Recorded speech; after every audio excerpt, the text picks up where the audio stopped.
You said wait 30 seconds?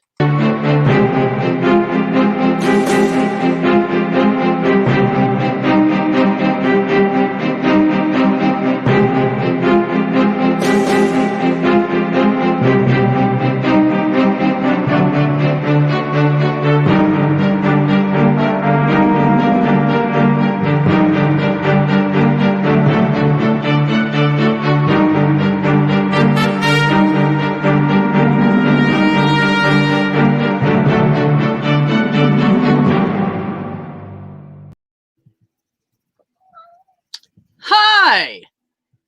How the hell are Hello. you?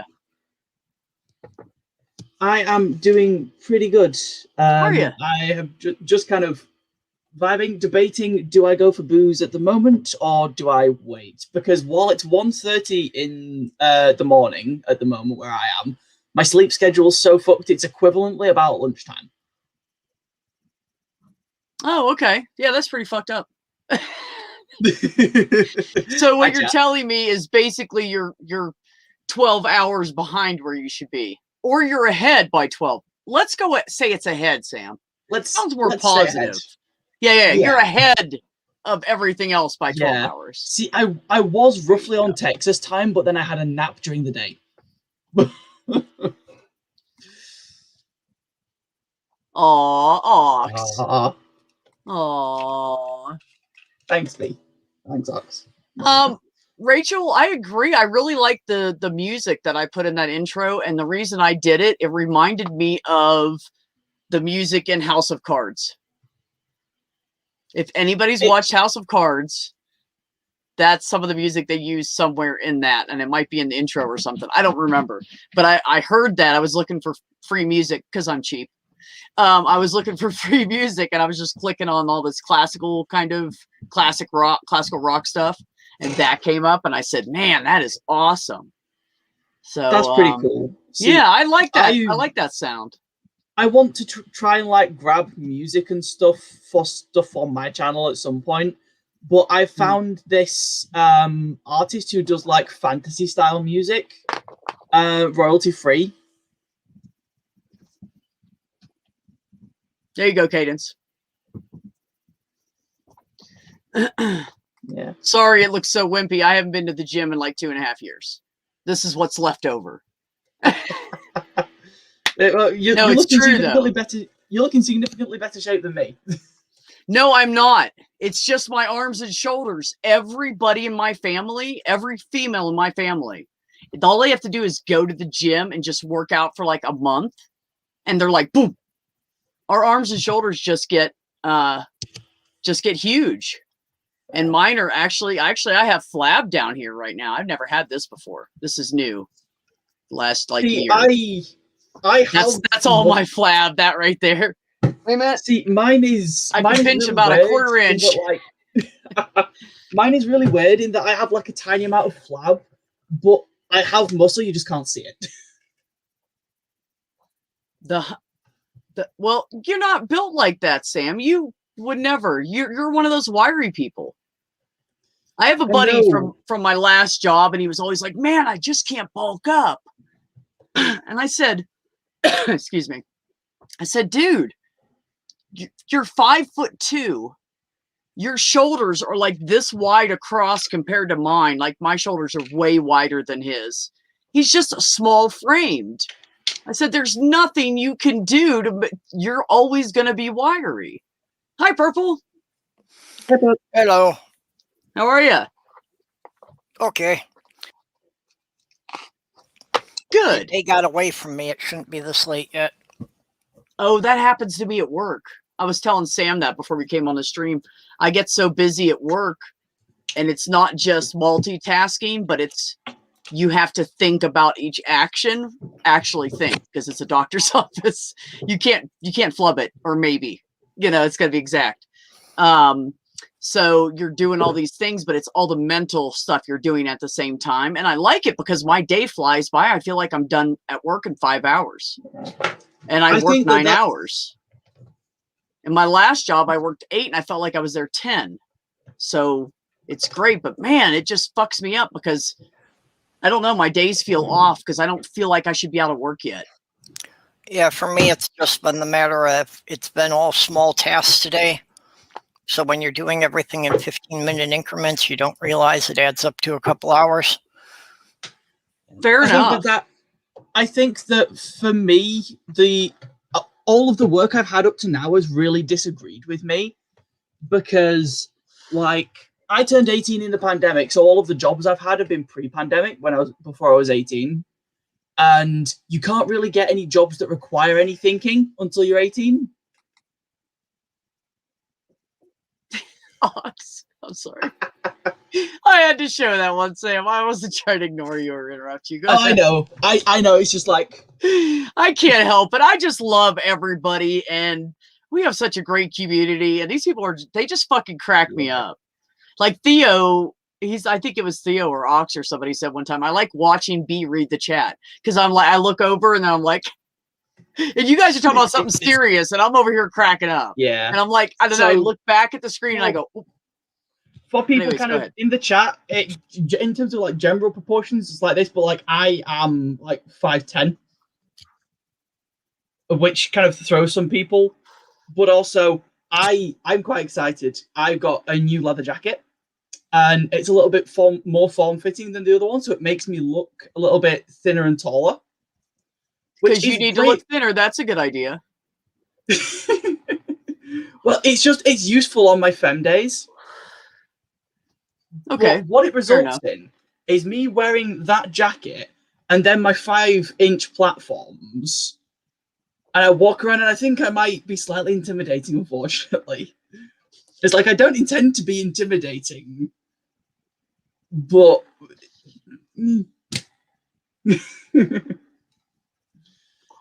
But on the other hand, sometimes you do want to be intimidating. But for me, that's usually around people who I'm trying to flirt with or people who are just cishet guys. I don't know why. I don't know how I I honestly don't get it. Because I'm a very like smiley, nice, polite, respectful, happy person.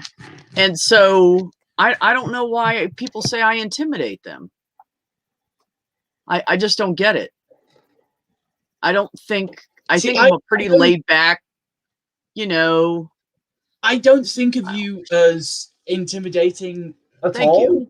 But like I think there are certain connotations people immediately make, like with your haircut and with you having tattoos. But they don't see them. This is all covered up when I'm at work. Okay. I was going to say, I don't know how far down your arms your tattoos go. Well, they go down to my elbows. And sometimes you'll see like this much, But you don't, I haven't gone sleeveless since I worked at an industrial farm and nobody gave a fuck. See, one of my friends said to me the other day that what they did when they knew they were going to have to walk through light.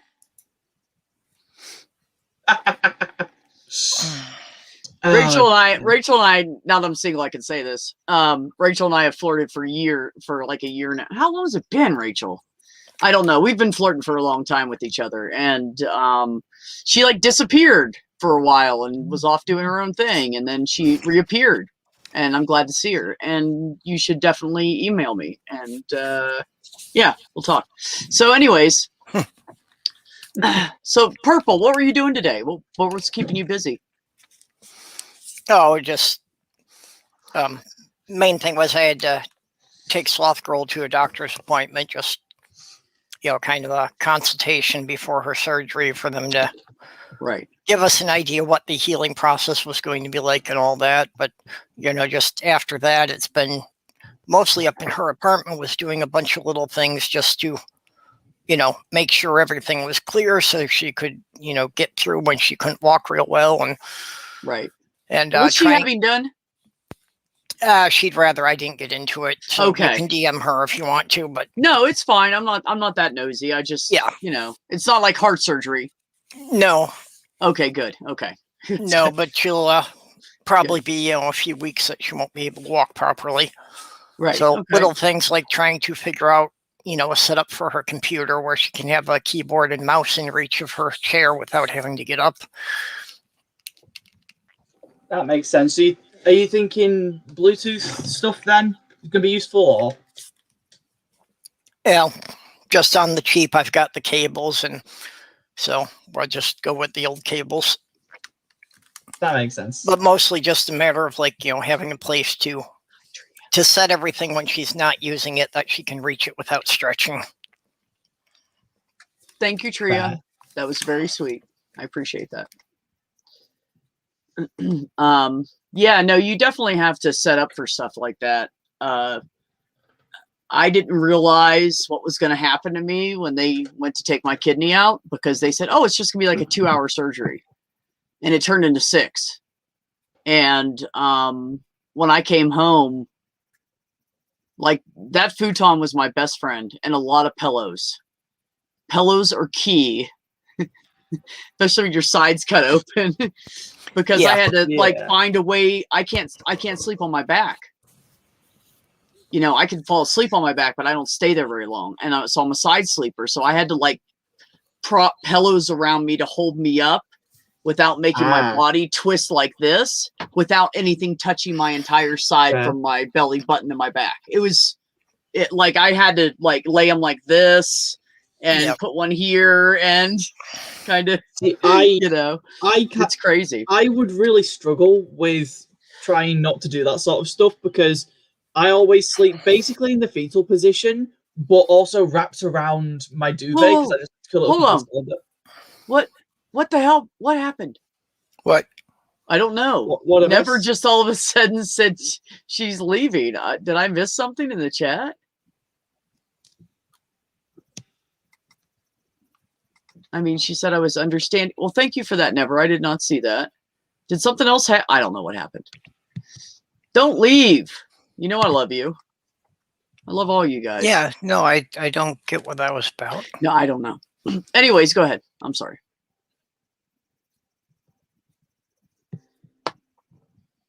Oh, Ox said they would rather see you than the snake, Sam. Yeah. We think you look fine. Well, the snake is cute, but not as cute as Sam. I agree. I absolutely agree with that. Yeah, but in 2017, I had my 3rd hernia surgery. And after that, for at least the first 2 weeks, I was crawling on hands and knees just to go to the bathroom, because I just couldn't stand upright. Yes, I did that. I did that for the first 3 days I was home. And then I figured out, because I had to roll off the couch. I couldn't sit up. And because they cut so much of my muscles. Jenna, should get your ass in here, young lady. Anyway, so I had to roll off of the futon onto the floor and not jar myself. And so I learned to do it really slowly, and I put my knees on the floor, and then I would put my arm down like this and grab my pants to help hold up my body. So I didn't have to use so many muscles. And then I pushed myself up with the futon and grabbed my pants with my other hand when I was standing and walked to the bathroom like that. And I did that for a week and a half or something. Oh, it was horrible. Yeah. I can feel the pain again. Oh. One of the nice things, since we're back in Minnesota, is that Sloth Girl's kids aren't too far away. So, her son will come and stay with her for part of the time she's recovering. Right. Well, that's good. That's good.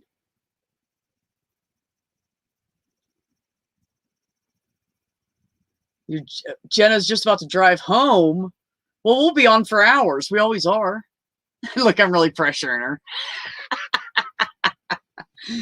Oh. See, I find it really weird that I think I'm the only person in my family older than the age of 10 who has not had some sort of broken bone or surgery. So I don't know how I've avoided that. I don't know. I've never had a broken bone. I mean, I've cracked ribs, but I don't think that counts. It's not like, something was snapped and I had to wear a cast. Yeah. You just kind of wrap them and wait. Well, until I was almost 50, I'd held the distinction of being the only male member of my family who'd never need stitches from a power tool.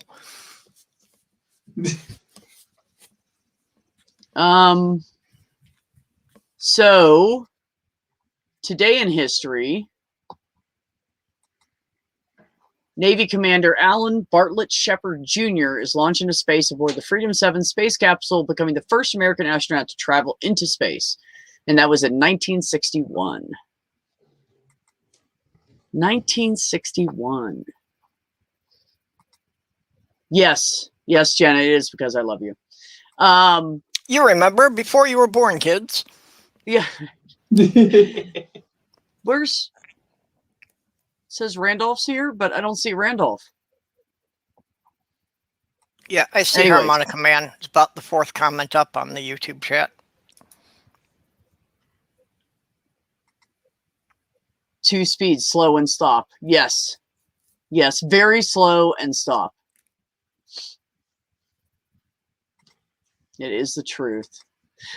So, what do you guys think about the whole conspiracy theory that we didn't land on the moon?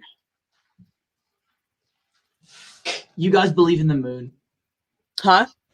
I said, you guys believe in the moon? Oh, come on. Come on. How can you hang out with pagans and not have worshipped the moon at some point? Yeah, Sam. I know, right? See, it's clearly just a projection or something. Oh, or something. Yeah, or something. What do you? That's a thing I do where I'll hear someone positing a conspiracy theory, and I'll just respond with something even more absurd. Fair enough. Yeah, I think it's usually a good tactic. What do you think about it, Purple? I find it pretty strange, although I did have one friend who had held that belief until they were an adult, and you know, we had several discussions on it, and they were finally realizing that, yeah, all the pieces didn't quite fit. Right. Yeah. That basically, to make it all fit together was more complicated than believing we had actually done it at that point. Yeah, and also the fact that, like, the amount of people who would have had to have been in on that particular conspiracy is insane. Yeah. You know, that's one of the things I thought about. Because, you know, like Jenna said, she said, I nearly had a man rationalize and talk me into believing the moon landing was a hoax. I was dumb and naive and young. And that happened to me as well. And I didn't know what to think about it because I don't ever just believe people. You know, I'm always skeptical if somebody says something that sounds outrageous to me, you know. But there was a time that I thought, you know, that could be true. Well, but I'm old enough. Sam said that really holds water right there because that's a lot of fucking people. All the people they filmed in the, you know, in the control center and everything. That's a lot.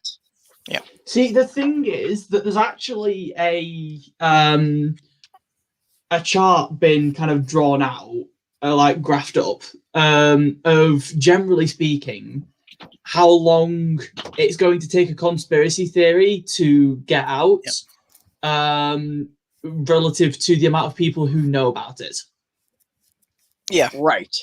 And like with the moon landing, it should have been like 10 years tops. Well, I mean, with the moon landing, my main argument was always, you know, that unless people are going to believe in like the Illuminati or some kind of world shadow government, that why did the Russians agree to say they lost the space race?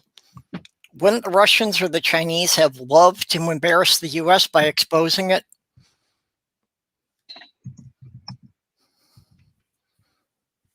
Good point. I think the thing is that a lot of conspiracy theories revolve around the idea that there is a world government somehow. Well, those are the ones you really can't rationalize with the people who, you know, believe that there's some kind of shadow government and that, you know, really all the world leaders are involved in it somehow. something JQ.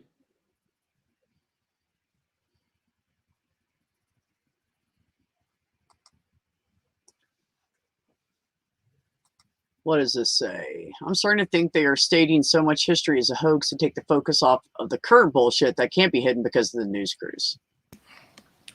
Yeah, could be something to that. But see, that's for me, I grew up with that. The first landing on the moon, I watched on TV when I was 5 years old. Okay. And just the whole, people think that the landing on the moon was the Apollo program, but, it went on all through the 70s. So Right. like, I remember them launching Skylab, and I remember the mission that no one else seems to remember. It's almost like this is a Mandela effect in itself, is that why do people not remember when an Apollo and a Soyuz capsule linked together in space, that the Russians and the Americans cooperated on that project? I am going to dash. I may be back in a bit. We'll see. Okay. Thanks, Okay. Sam. Yep. Cheers. See you guys. Bye. Bye. Because, to me, like, for a long time, I felt that was the most historic moment in my life. Right. That the Russians and the Americans cooperated on a space mission. Right. I don't even know. When was the last time we were on the moon? Have we even been up there recently? Because everybody's like concentrating on Mars now, aren't we? Yeah, there hasn't been a manned landing to the moon, since the mid-70s. Okay. I'm not sure exactly what year the last landing was. Yeah, because I don't remember any landings from the time I was old enough to be interested in it to now. Yeah, a couple of countries have dropped robots up there. The U.S. really hasn't done anything with the moon for the whole time we had the shuttle program. Oh, okay. Because the shuttle's a low Earth orbiter. We really haven't had a vehicle that would get all the way to the moon.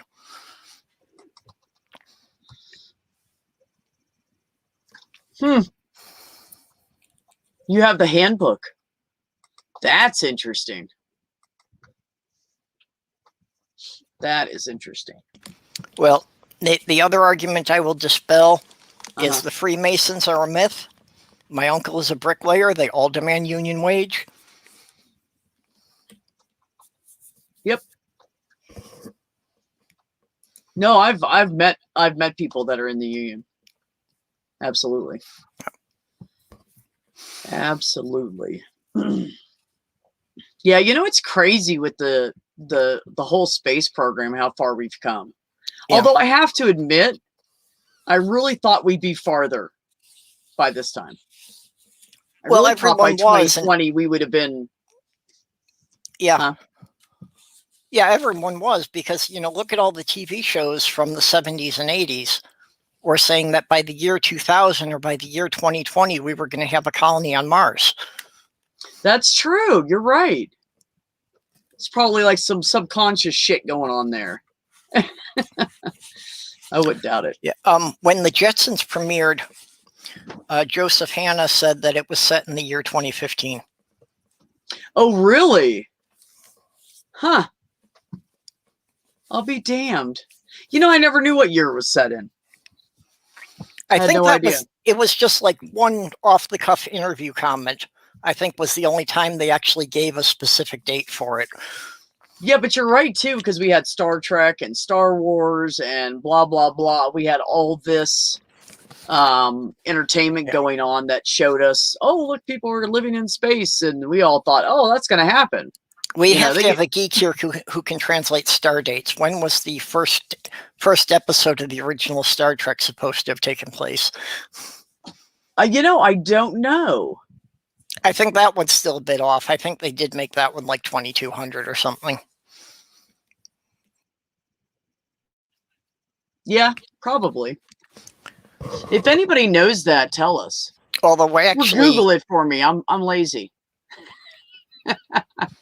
Actually, working backwards, they kind of cut that short because, with Enterprise, that wasn't too far from where we are now. Right. From Enterprise, the scenes of Earth look pretty much the same as they do now. Well, I will say, to to Vanta's comment here, space is expensive. I would agree that although we should explore space, but for our own future, because we are destroying this planet, and let me change that. The planet is evolving and changing as it does, and we're making it worse, because that's what I think it is. But anyway, there are a lot of other things that are more pressing and more urgent that we should be spending money on in space. Yeah, unfortunately, too much of the money doesn't get to anything except in, the pet projects of the congressmen who are voting. And, most of it winds up going to military projects. Oh, I'm sure. Well, military spending is the one thing they can always pass through Congress, because if they can't get enough votes, they can tell a couple of congressmen that, okay, we'll fund this project, and that'll require them to build a factory in your district. So they can always find that extra 8 or 10 votes for any military project that way. 2130. Okay. I mean, who knows? That's 110 years away. We might be there by then. That's more realistic than 2015. Yeah. Yeah, they still got 100 years on it. Yes, OA, the military. Yeah, it's crazy. And if anybody knows, like Boeing, let's say Boeing makes an aircraft for the Army or Air Force, whoever, and they make one for a civilian commercial airline. The prices are very different. Like everybody charges the military a lot of money. Like back in the day, I literally remember looking at because I used to do warehousing for the Hawk missile system.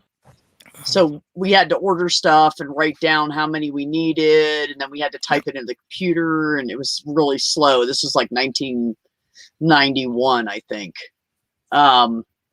Maybe 1990. So we had like everything was written down on like printed out that green and white computer paper with the holes along the side. Mm-hmm. And we had to mark everything on there, and it said the cost right on it. And back then in like 1990, the little washers were like $5 or $10. Yep. That's how much they charged them. And you could go in the hardware store and get them for 50 cents. Hi, Jenny. Hi, kids. So, but they do that because they know that the government's going to pay for it. Yeah. They jack up prices on everything they sell, anything to the government.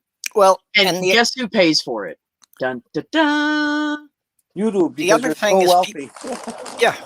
People don't think of all the steps that go into something. Okay, like if the military gets a contract to whatever, build 50 aircraft. Right. People are only thinking about assembling the 50 aircraft. They're not thinking about what goes up to that point. That you need other contractors to build the circuit boards and the electronics that go into them. You need somebody else to actually, produce the sheets of steel that are going to be the aircraft body, and there's all these steps along the way, which is why they can always find something for any congressman in any district. They can find some way to tie them into it. Right. Like you say, the washers, somewhere there's got to be a factory that produces rubber parts. That could be anywhere in the country, so they could give that to anyone. Or just rubbers. Well, but see, that's where the problem lies, because they try to decide who to give these contracts to, and it's all about whose hands in whose pocket. Right. And that's why, that's like, okay, so let's discuss the Bush administration, Bush Jr. Everything hit the shit hit the fan overseas, and so they need to build these armored vehicles. And they gave the contract to Halliburton, I believe. Or what was the other one that starts with a B? Anyway, and Bush and Cheney both had investments in those companies. Right. And in 1 year, they each made around $10 million off of the company that they gave the contract to. Now, Anybody tells me that's not bullshit is fucking full of crap.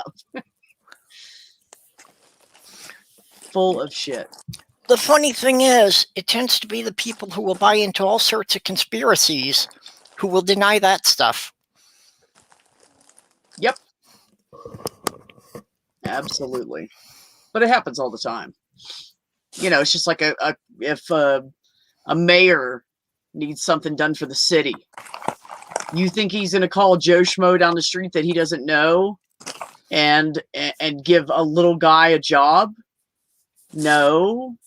It's that guy that's been his buddy for years, lives down the road, lives in his neighborhood, and he owns this big company and blah, blah, blah. Or he'll call his cousin who doesn't even have a company, and it gives him an excuse to buy all the equipment. Hey, Perp, I'm disappointed. Sorry. I thought you were going to see your new doctor today for that stuff that I don't know. No, that was yesterday. I didn't get a chance to talk about that yet. Oh. Well, what happened? I didn't know how open you were going to be about that online, so I didn't Oh, know. yesterday was my first appointment at the gender clinic. Woohoo! Cool. Yeah. I'm sorry. I thought that was like Friday. I must have been off for some reason. Well, last Friday was my second jab from the COVID shot. Oh, maybe I got it mixed up. Okay. Yeah, I've had a lot going on lately. So that went good though? The appointment went good? Yeah. Good. This isn't my first attempt at this. So with every single appointment I've had with even the therapist and everything, I keep expecting somebody to tell me that there is some impossible obstacle or the insurance is refusing to pay for this again because they've yanked the rug out from under me a couple of times before. It's also the first time that you've gone at this with such a incredible group of experts around you that can help guide you and work with you and keep you sane through this. Yeah, well, and especially you, Jenny, because you're here in Minnesota and have been able to, tell me more about how to deal with the Medicaid and shit like that here. I thought I was in North Dakota. Now, see, you should have taken that right turn at Albuquerque. Hey, I would like to say something since we're on this topic. Very, very possibly there is someone new out in the chat who will not be named, who I have met only in the last 24 or 48 hours here online, who is a young person, like in the 17 to 20 age group. I won't get that detail either. Who is trans and trying to come out and figure it out and how to do all this and stuff. And they are without any friends or contacts who are trans. They live out east. I will say that. I won't give you anything further. But they seem like a very, very nice person. And when I get an okay from them, I'm going to, let their Twitter handle out for you other folks to follow and get to know them. Well, and that's why I feel I have to be as open about the process as possible, because it sure would have made a hell of a difference to me if somebody was talking about it when I was that age. Yeah. And M, which is what I'll call you until you release your name. M, if you are out in the chat and you want to take the risk now, you feel free to jump in, and I guarantee you everybody in this chat is going to be totally supportive of you. I can guarantee you almost every single, I can't say every single because there might be one asshole I don't know about, but almost every single person in our community supports you no matter what you do, as long as you're not being a dick. That's it. That's our rule. All three of us online here right now are trans on one level or another. Yeah, although I would have done it years ago if I had the balls to. Ha ha! I did not mean that as a joke, but it came out and I realized as I said it. That was totally to be fair, I do have to say it's like 95% of our community, because unfortunately we do have a couple of people who are a bit transphobic. Well, I told you there's a dick in every crowd.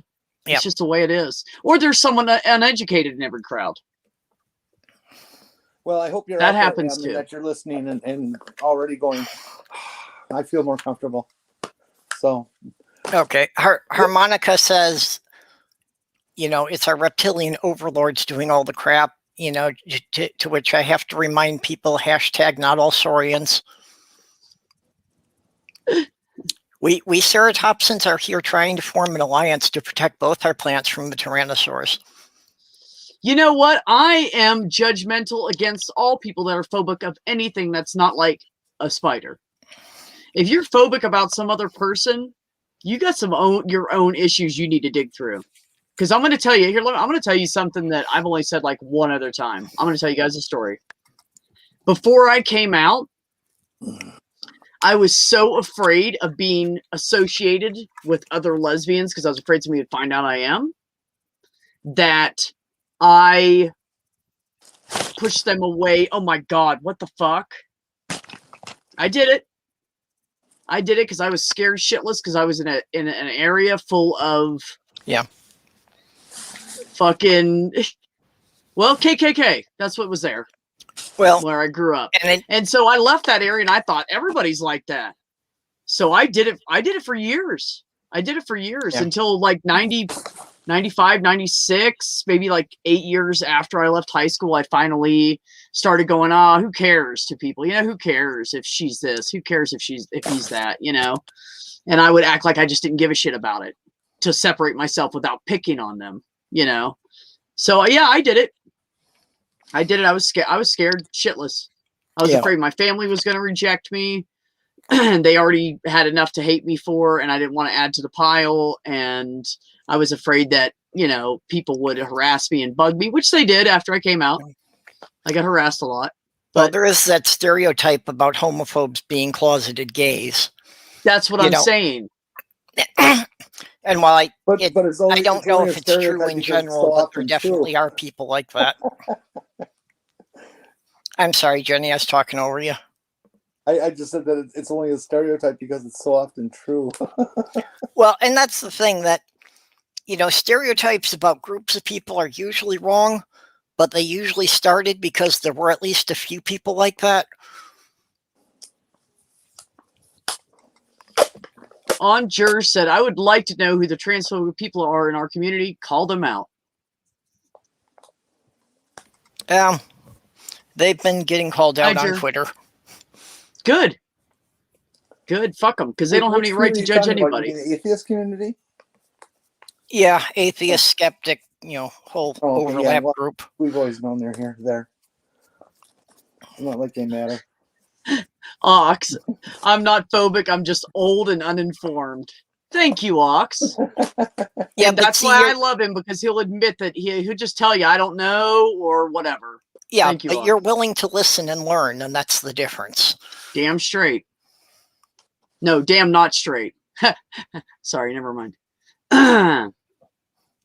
People, if I'm driving down the road and somebody tells me, go straight, and I'm like, look, I like you, but I don't go straight for anybody. Forward, never straight. Always forward, never straight. That's right, Jenny. I had to throw a little comic relief in there. No, transphobic people, I feel like anybody that's phobic of anybody, and that's what racism is. These people have a fear of something they don't understand, and which is stupid, but it's a fact. Yeah. So, you could call racist people that are, I don't know, what do you want to call it? Skin color phobic? I don't know. POC. Harmonica says, I used to be a homophobe. I'm not secretly gay, though. I'm formerly ignorant of the facts. Fair enough. Yep. Fair enough. Ox said, I listen a lot, learning as y'all speak. Actually, Rachel, Ox is great. And Ox has been supporting me and being around and got my back, and we talk in all the chats. Well, pretty much like everybody else that's here. Well, Ox is literally supporting me. He's one of the people who sends money on Patreon for my channel every month. Yeah, I had to stop doing that this month. Yeah, well, I job had to, transition shit, I had to stop Yep. supporting the people I was, and I just like I told them sorry. Actually, I Yeah. forgot to tell 2 of them. I should had do to that. stop doing that back in December because I had car repairs and was trying to get the stuff to build a new computer all at the same time. So yeah, my money ran really short when I got hit with the car repairs, and I had to Don't talk to stop me. almost all my Patreons. Don't talk to me about car repairs right now. Holy fuck. That's it, Jur. A melanin phobic. There we I go. love it. I love it. We should call it that from now on, and take the racism label off, just so Mhm. people can't use it to their advantage. Melanin phobic. Yep, Okay, I love let's it. start promoting that. See if we can get to catch on. I like it. I'm serious. That's exactly what it. Well, that's like I say it all the time, but I don't think we should call it racism, because we are the human race, and they are included in it. Yep. So that it's not Yeah, racism. Races It's like, are an artificial construction. We're all the same species. I call them anti-ethnicists, because they are ethnically challenged. All they know is what they know.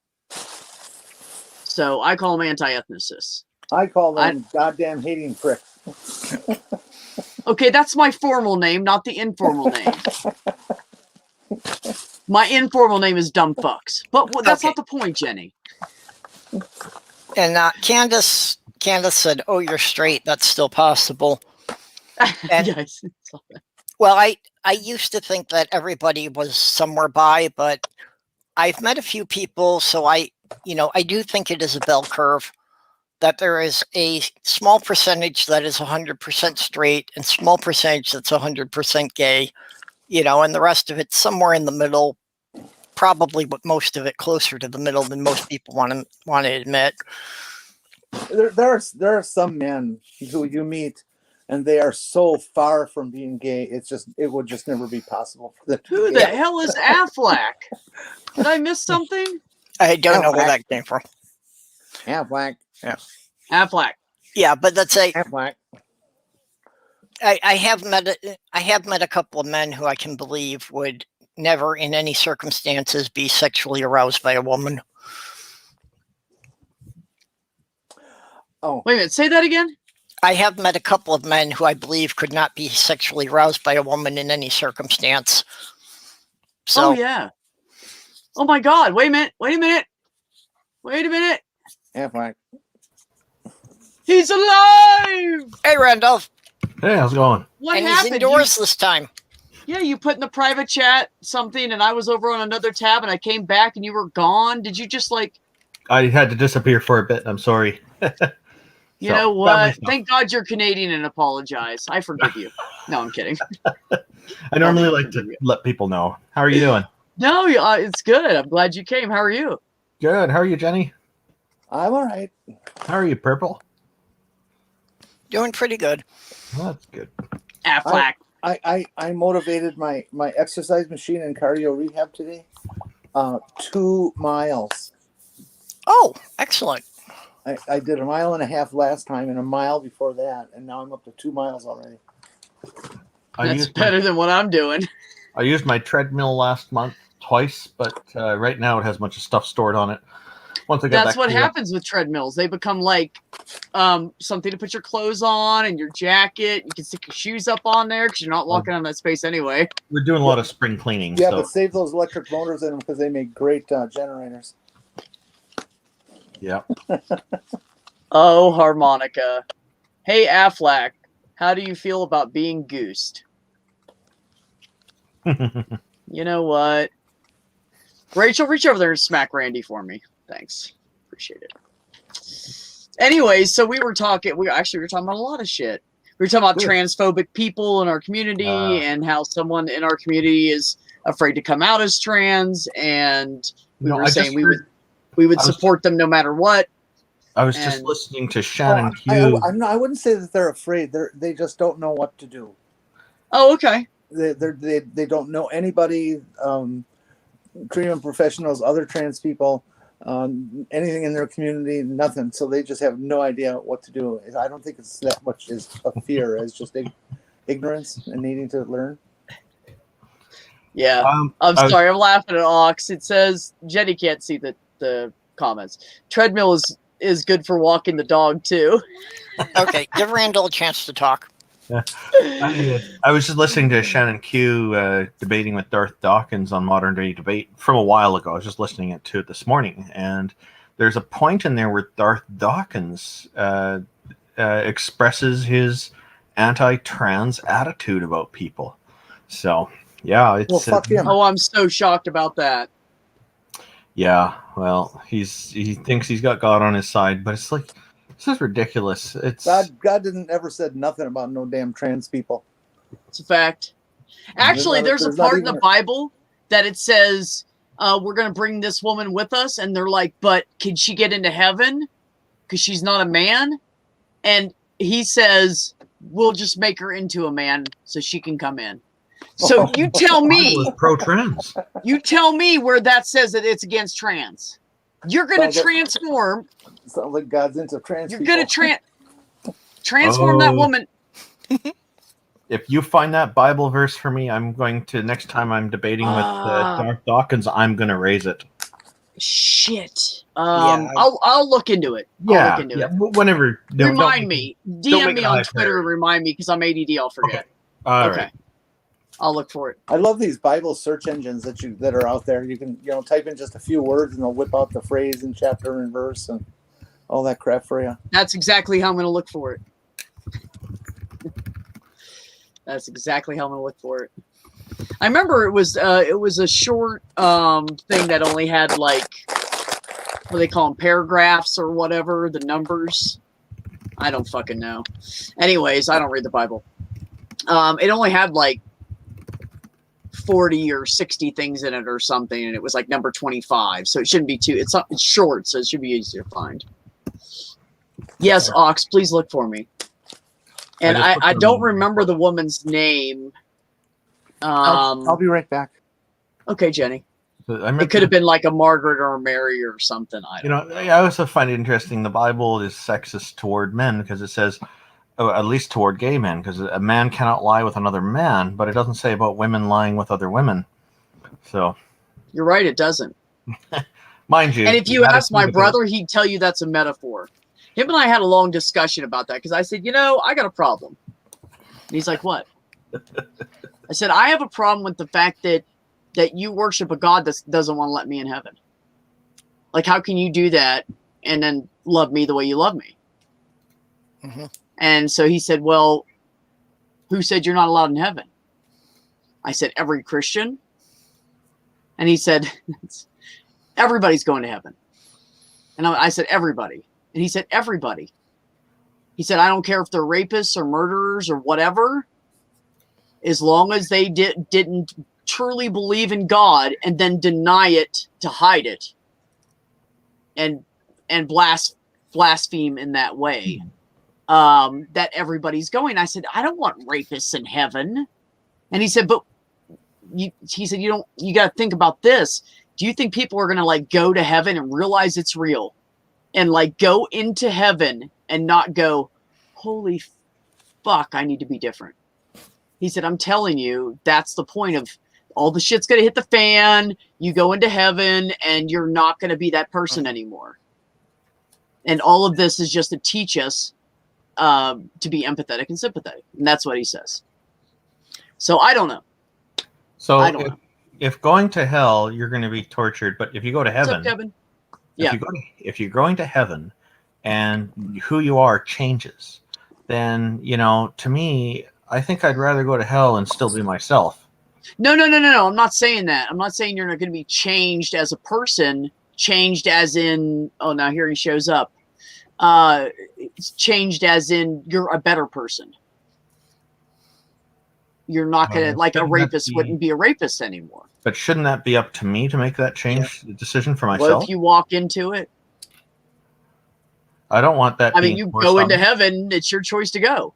Well, because what they think is better, I might not agree with. Oh, Richard, do you just want to come in here and talk about this? I can't tell Randolph everything you say. I can't do It's it. okay. Man. It's okay. Don't worry about it. I'm not meaning to challenge you. Don't. No, worry. no. It's okay. I love talking about it because I Very find what lightly. my brother says to be very interesting. You know, Yeah. it's Oh, me too. just because it's so different. Yeah, It's- he definitely has he's a very awesome. unique view on the whole Christian Yeah, it's religion that I haven't 180. heard before. Exactly, Purple. It's 180. No, you're not going to ruin my show. I've heard Purple and Randolph will talk to you about this stuff, there you are know? Christians who've told me that going to heaven, you will forget your past traumas and things like that. They won't be part of your memories anymore. And yeah, see, what inspired that for me is for them was when I asked, if I go to heaven, will I be able to visit any of my friends and family who ended up in hell? And the answer was no, because God will change your view on this and it won't matter anymore. That's not what Randy. my brother would tell you at all. That's not even close. Oh, I know. He's got a very different view on it, which seems much more reasonable. Yeah. But Well, because what he says is that the earth is going to start falling apart. This is hell, and it's your choice whether to walk away from it or not. suicide. No. It's your choice. You can say, What? okay, you know How? what? I don't want to be here in this burning lava. So hold on. So I think as I far choose as to go to heaven. in the end time, You're not going to ruin my show. Just get your ass in here. But I it's don't in the wanna hear that future, though. shit. Right. Okay, here we go. Hello, Richard. I'm done. I'm Always handing a the pleasure. talking Wh- stick. which I have a over. question about. Hi, brother. Peace and respect. I love you, man. Hey, Richard. You too. How you doing, guys? man. Somebody said they had a question or something. I don't know. Jenny. Randolph said Yeah, that was that he me. would want to go to heaven and have all people he loves in hell, and the Christian said to him that you wouldn't feel the same way about it because heaven will change you. Well, God would change it, and God they're will saying change that- you. Yeah, and they're Well, saying past traumas would be forgotten and past. Yeah, okay. Why have us here in the first place instead of in heaven if Yep. we're going to forget everything what? I don't know what they're talking about. They can't justify that from their own text, Randolph. There's no way. You see, this is what I like about you, Richard. This totally makes sense. Yep. Okay. You're involved in the doctrine as we speak. Because there's So- no lesson to be learned here. There's no lesson to be learned here. About this That's life. an interesting thought. There's no lesson to be learned here about this life. No, Really? Yeah, if the Bible or any other religious text, if is going to say, okay, you're going to change and you're not who you are in the next life, well, then what did you learn? Okay. Okay, you know what they're saying there, Harmonica Man? They're saying necessary extrapolation. That's eisegesis. It's not in the text, but in order for them to maintain their view of what the Bible is saying, they have to say stuff like that. So you said Okay. eisegesis. That's different than just regular Jesus, or Yeah, it's eisegesis. It's Jesus with frosting. Oh my God, I love nice. frosting. Is it buttercream? oh, that's brilliant. That's brilliant, and it also Everybody sounds loves kind of Jesus. delicious. It sounds kind of delicious. Yeah. Okay. I have a is this like chocolate covered Oh, Messiah? commandment number 11, thou shalt not licketh my face. Hey, Uh, Richard, since you're here, That's 15. somebody mentioned the passages on the chat in Deuteronomy, which I've heard of before, that says something along the lines of no man should wear a woman's clothes, no woman should wear a man's clothes. And I don't consider that valid as far as the discussion of transgender What? issue, because Okay. people who are transgender are not the gender that you would think, and so Okay. they're not okay. wearing This is- somebody else's clothes; they're wearing their clothes. Okay, first of all, let me point out that if you think that Christians are biased toward the Bible in favor of it, you're obviously right. Okay. well, their understanding of it, I guess. No, that's exactly what I'm working toward. If their understanding of it is based in their biases, right, then automatically it's a biased view. Yeah. Mhm. Okay, so is it logical to you for you to adopt a biased view that you know is biased?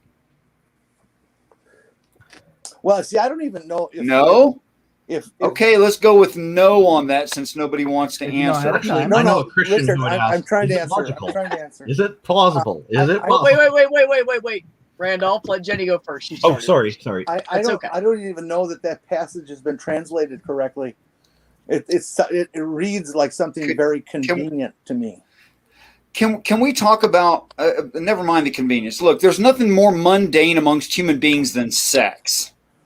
Like, how did you get here? Oh yeah, that's right, sex. That's how you. How did I get? Okay, it's mundane. Okay. I don't think of sex as mundane at all. Quite the opposite. I find it quite. I meant in the truest sense, not in boring. Not. I didn't mean boring. I'm gonna mute. It's pervasive. Sex is pervasive. If you like that word better. It is the most powerful instinct in most life forms, in many cases even overwhelming the instinct for self-preservation. Okay. Oh, absolutely. In the case of several insects, definitely. Because they're going to die. Even in the case of many humans, if you've ever read the Darwin Awards. I've heard that dragonflies do it while Fair enough. flying. Yeah. That's interesting. Yes. Okay, so Dragonflies do it in flight. you can't get more normal than sex. Very Okay, true. so Well, adults more know normal, what yes, sex but too is. normal. Adults know what sex means, right? So you can Most use adults sex. What's that? Most adults know. At least theoretically, most there are the incels. I'll give you that. We have to be inclusive. I'm not being exclusive. They know what it means. I know you're not. That's That's just a dig at Okay, insults. so it's a good basis of a foundation for teaching something that is different. So it's like if you're talking to your 10-year-old kid and they say, well, you know, dad, mom, auntie, whomever, what's kissing? And they don't mean, you know, they mean real kissing, you know, and they don't know what that is, but they've heard about it. They've even seen adults do it or whatever, right? Mm-hmm. So you say, well, you know, it's kind of like when your mom kisses you goodnight, only there's more feelings attached and your body acts and reacts in certain ways because of those other feelings. And you can use a mom kiss to describe a greater kiss. Okay. And Depends it's a on their building block. What's that? Depends on their age. Depends on their age, dude. You know what I'm saying? Okay. So that's what the text is using. It's not saying that sexuality is the point, like Christians think the message is about your sexuality. It's irrelevant. It's irrelevant. Okay. It's about how you look at sexuality and using that as an example of how to look at a relationship that is more important. They're professing a relationship with God is what the text is talking about. It's not talking about your sexual. That's irrelevant. It's irrelevant. It doesn't matter at all. So just like, let's see, other examples that are used, which you would think like sound insane in the way that very biased Christians read the text. The word stone, for instance, has a definition. There's only 3 definitions for words within the text where the text describes what words mean. There's only 3. One of them is the word stone, and it tells you what a stone is. A stone is something that you're not allowed to change. You're not allowed to lift a tool upon it, and it has to have the word of God written in it. That's the definition of a stone. Well, it's a Bible talking about itself. It's claiming to be the word of God. The word of God is written in the Bible. The Bible claims it's unchanged. Thereby, it's an unchanging stone with the word of God written in it. So when it says stone, it doesn't mean a rock. It doesn't mean a rock. It's using the idea of a rock to represent something that can't change. Go ahead. How are they going to stone people to death then? Beat them over the head with the book? Tablets. Good job, you get it. No, not books. Tablets. No. That's why they have to be stone tablets. Yeah. So the beating will have more impact. That's why the tablets that Moses carries has to be made of stone. The They're scrolls are wrapped unchanging. around stone cylinders. Okay, you can bludgeon something. Okay. It's about beating them over the head with the book. It's not about smashing their skull. Look, what can you teach someone by killing them? How quick can you die? You don't. I guess you could teach them a few moments of pain.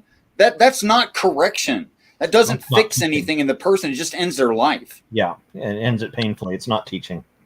It's not a teaching method. It wasn't It's- about teaching, though. It wasn't about teaching. It was about You're going to have a punishment. hard time maintaining that with the definitions of these words, Randy.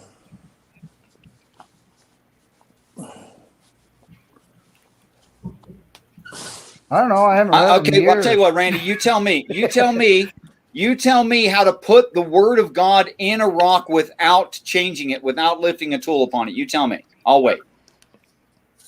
Dun, dun, dun, dun, dun, dun. Well, Okay, there's no freaking way to do it.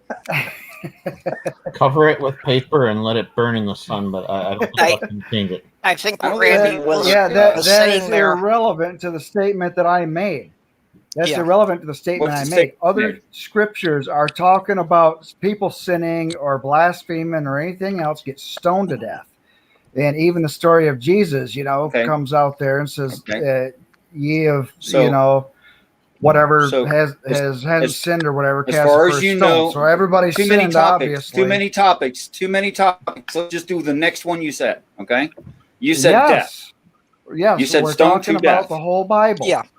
Okay. Yes. People being stoned to Well, there's death. a lot of topics in the Bible. If you don't mind not doing a Gish Gallop, I'd like to address the next thing you said, which was the word death. Okay, go ahead. Because, do you realize that in the Christian text, there's two definitions for death? It even calls them the first and Mhm. second death. But you're telling me that I need Yes. to apply physical bodily death to both definitions. That's what you're telling me there. No. Does that make That's sense not to what you? I'm telling you. Okay, so I don't have to. I'm telling you the scriptures. No, that's an extra additive. And it's supposed to be the physical death and then the spiritual death. What I'm talking about are the scriptures. So when it that's says talking stone about someone catching to somebody death- at some sin and everybody in the community throwing stones at them and stuff so they can have their first death. Yeah, I get the picture in your head. That's It's what I'm not talking new, and about. you don't have to describe it. I'm asking you about the word death. And do I, by necessity, since there's two definitions for what death is, do I have to take the one that means physical death?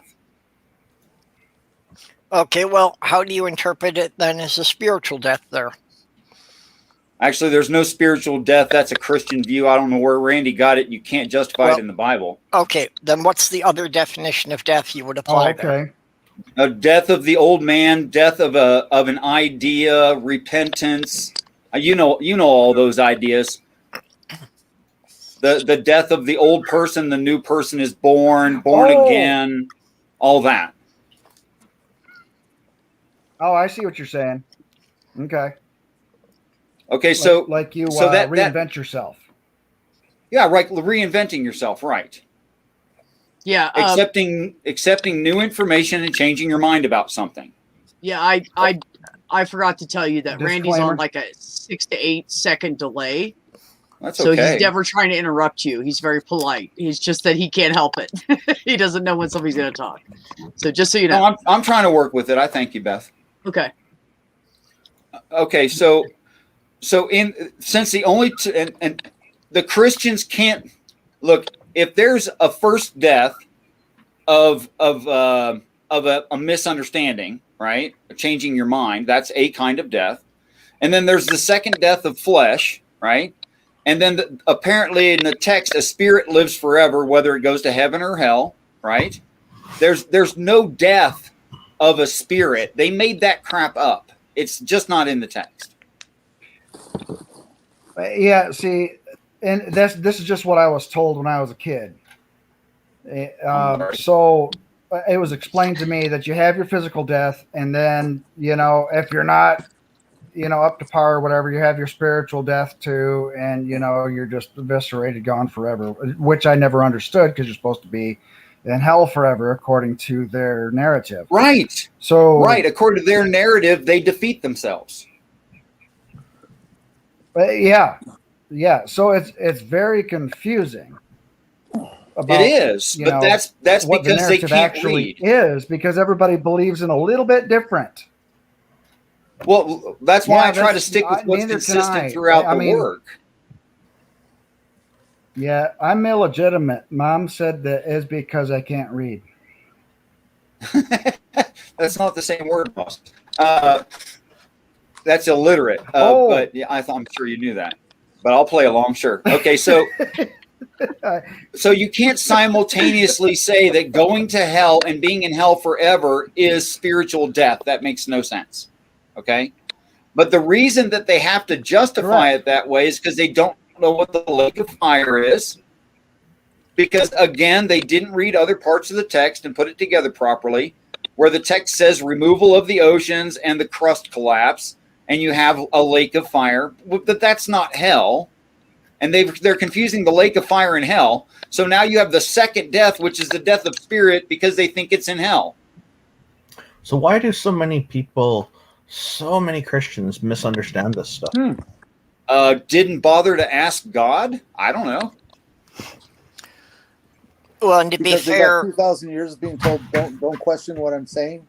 yeah, Well, you ain't kidding, Jenny.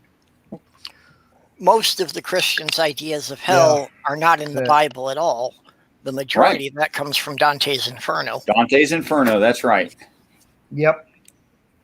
So what does all this have to do with whether or not God said something about transgender people?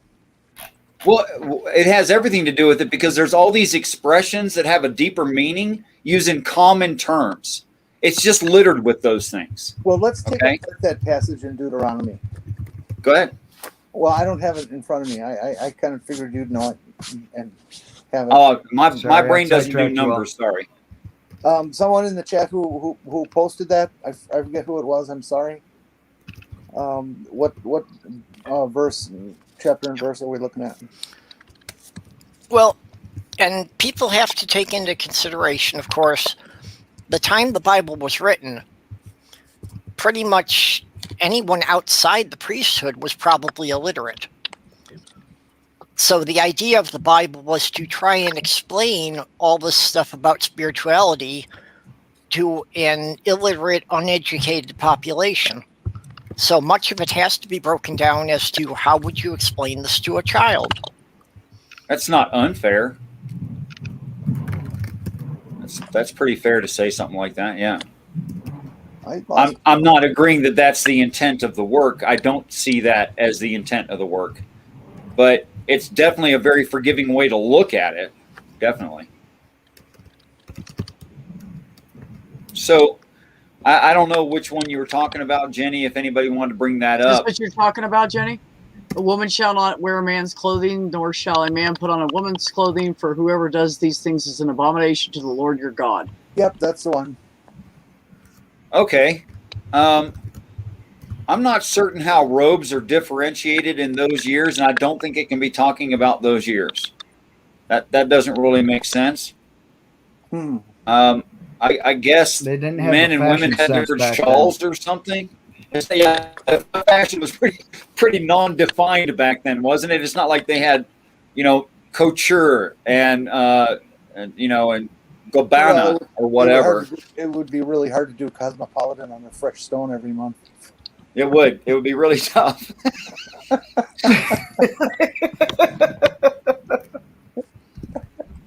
They certainly wouldn't survive being rolled up and stuffed in a mailbox. I'll tell you that. And the insurance claims for back injuries for the postman. Holy God, right? You're really inventive. That's crazy. Okay.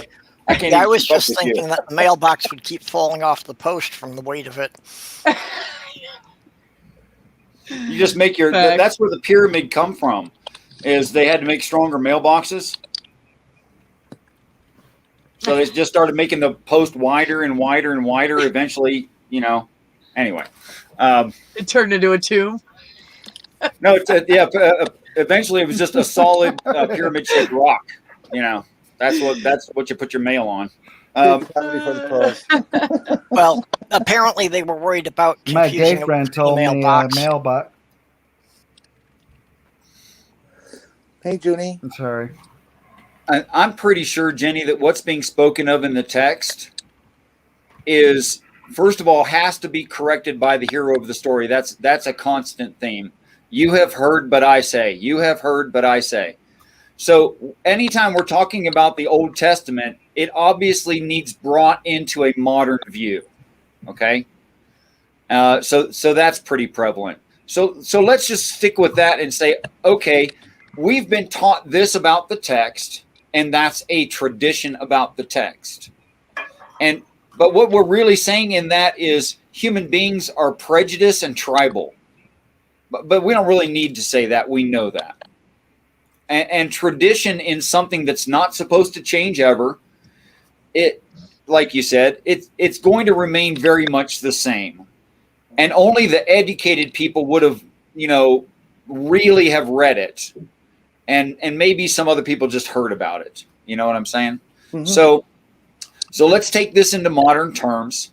And let's not forget that within an internal critique, one of the promises of the text is that a person reach perfection, whatever that means, when they are perfected, when they're ascended.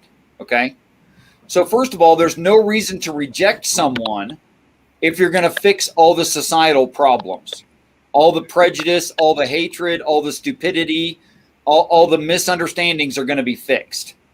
So if that's going to be fixed, there's no reason to keep somebody out. So Christians can say whatever they want, and the Jews can say whatever they want about the text, but ultimately the final straw that breaks the camel's back or makes the thing work is that there's only one sin that's unforgivable, and that's I reject heaven. Now, if I reject heaven, there's nothing heaven can do about it. That was my free will choice, if you even want to believe in free will. It's my choice, and my freedom, my autonomy is not going to be infringed upon. That's the only way to not go, is if I choose to not go. And then there's a mathematical problem to figure about how many will not go. Well, see, for me, I take it. And I've heard that defined that way too. A real different perspective, and I read that passage, and it is so similarly written as Leviticus, and it says to me, this is just too convenient. That these things were written together by the same people, that they had wanted to send a message, and this is what they used to do that. And I just don't believe that it's real whatsoever. It's completely a lie, based on a couple of writers' attitudes. Well, let's grant the word abomination in cross-dressing. Go ahead. I'm sorry, Randy. Did you want me to continue with Jenny or wait for you? I was just yes, but just after that, I just wanted to take note that is a beautiful fabric that Jenny is wearing. It is. Go ahead. I was wanting to ask if that was satin or actual silk. It's very nice anyway. It's satin, baby. Okay. Mm-hmm. Well, satin sheets are very romantic, but what happens when you're not in bed? Well, you sit back at the floor. You want to come over and feel them? No, that's okay. I really can't do that. They say satin sheets are romantic, but you can't get any traction on them, so it kind of ruins anything you want to do. Okay. I was quoting the philosopher Madonna myself, but you get rug burns and stuff, Zoom. There's an old country song about satin sheets and pillows. Even if we grant the word abomination in cross-dressing, right? Even if we grant that, to say something is an abomination doesn't make it damnable. Now, Christians would take the word abomination and make it damnable. All right? But that doesn't make sense compared to the rest of the text. So, yeah, someone suffering from tribalism and pride will condemn you for all kinds of things. But that doesn't mean that even their religion demands that. We're just talking about tribalism. Interesting. For instance, Matthew 19:10 through 12 describes the three ways that a person might be homosexual. It does. Yes, it does. Well, the word homosexual, that's a medical or scientific or psychological term, right?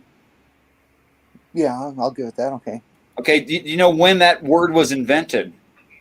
Probably somewhere in the 18th century, 19th century. Yeah, right. About mid-early 1800s. That's right. Okay. So were there homosexuals before the 1800s? Yeah. Okay. Do you suppose they had a name for a person who had that preference? Honey. Sweetheart.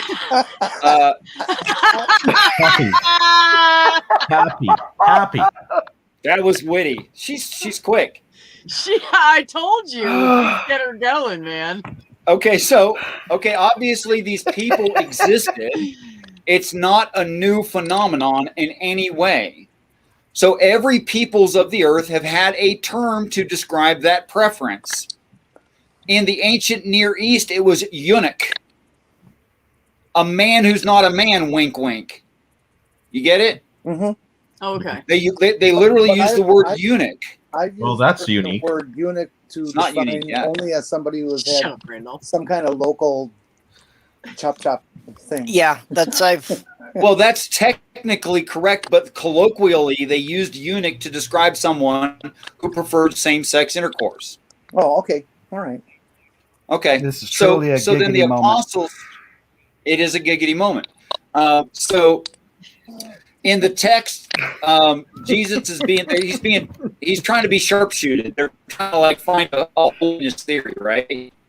They're talking about marriage. And one or more of the apostles say, if a man is like a woman, or in the case of a woman, listen to those words. If a man is in the case of a woman, is it good that he should marry? Of course, that would be like traditional marriage, right? Should he get married despite the fact he's more like That's a woman? when the term mailbox comes in again. Apparently it could, yes. I didn't know that, but thank you for that visual that I didn't really need.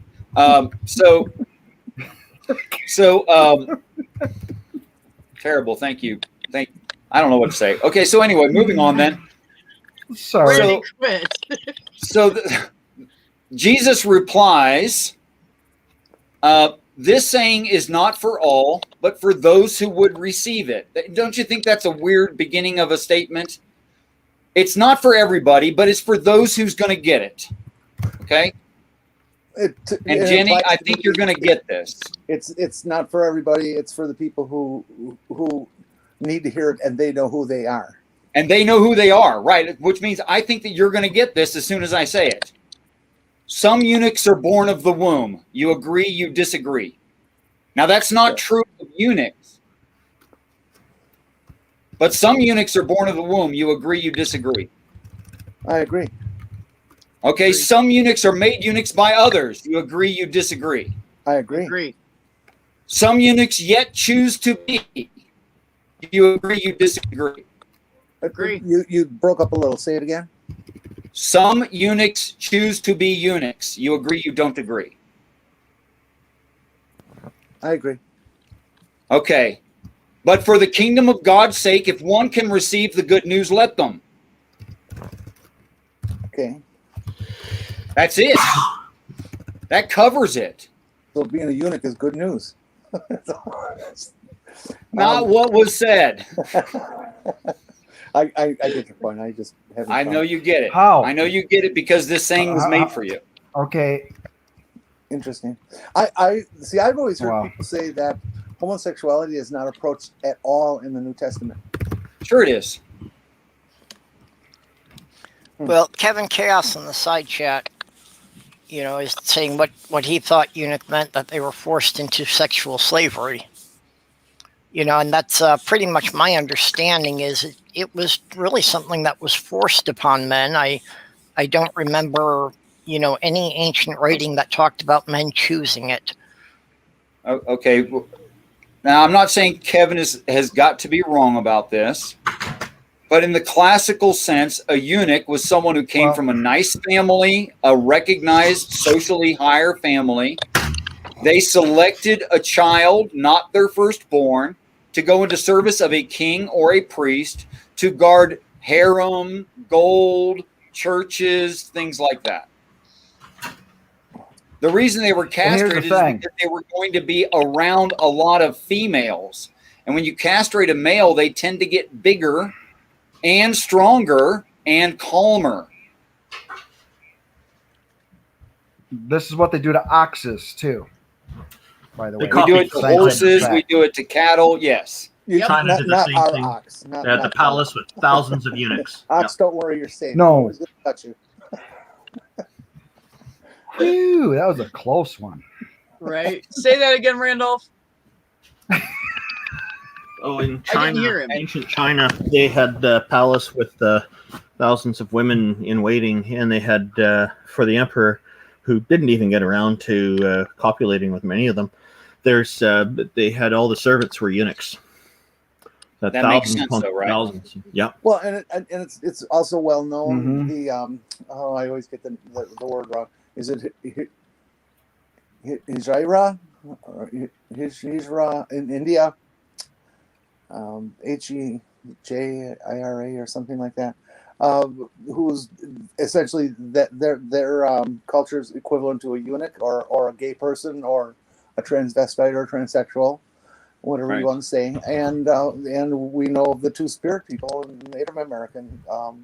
Absolutely. cultures. You know, it's interesting to me, Jenny. I have never had a person who that saying applied to disagree with the saying. Not one time. How could you? Well, it's true. It's just the truth. But it's also saying give them the good news, which I means like Jesus is a tease, or a person in that preference can go to heaven. Now, Christians might not like that, but too bad. See, what it means for me is that you can not only use the Bible then as a let me say a Defense for vilifying homosexual. source. Yeah. A vilifying source. sorry, what? Source. To say that transgender people have always existed, but you can also look at sociology and anthropology and see that absolutely these people existed throughout time and in every culture. Of course. So Yeah, we're we not used to call them Greeks. some sudden discovery of the late 20th century, early 21st century, like so many people are trying to pretend right now. It's not inventive. No.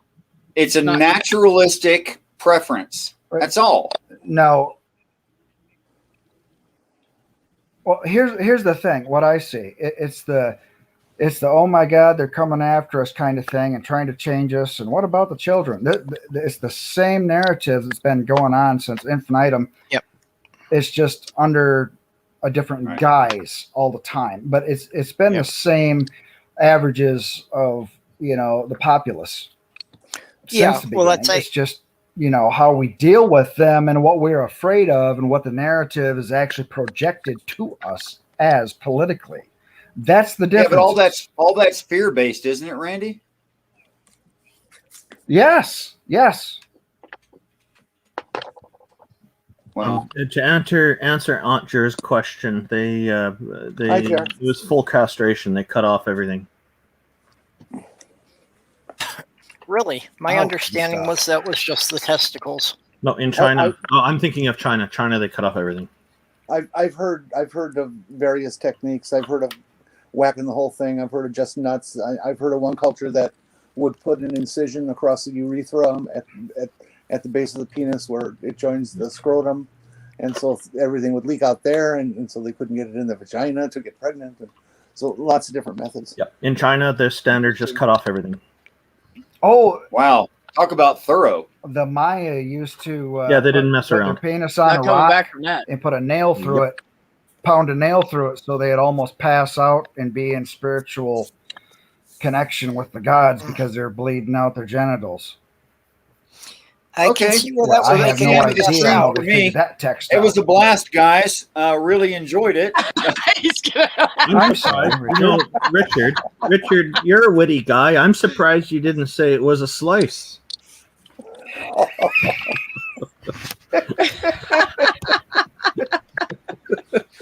I'm an uber sensitive person.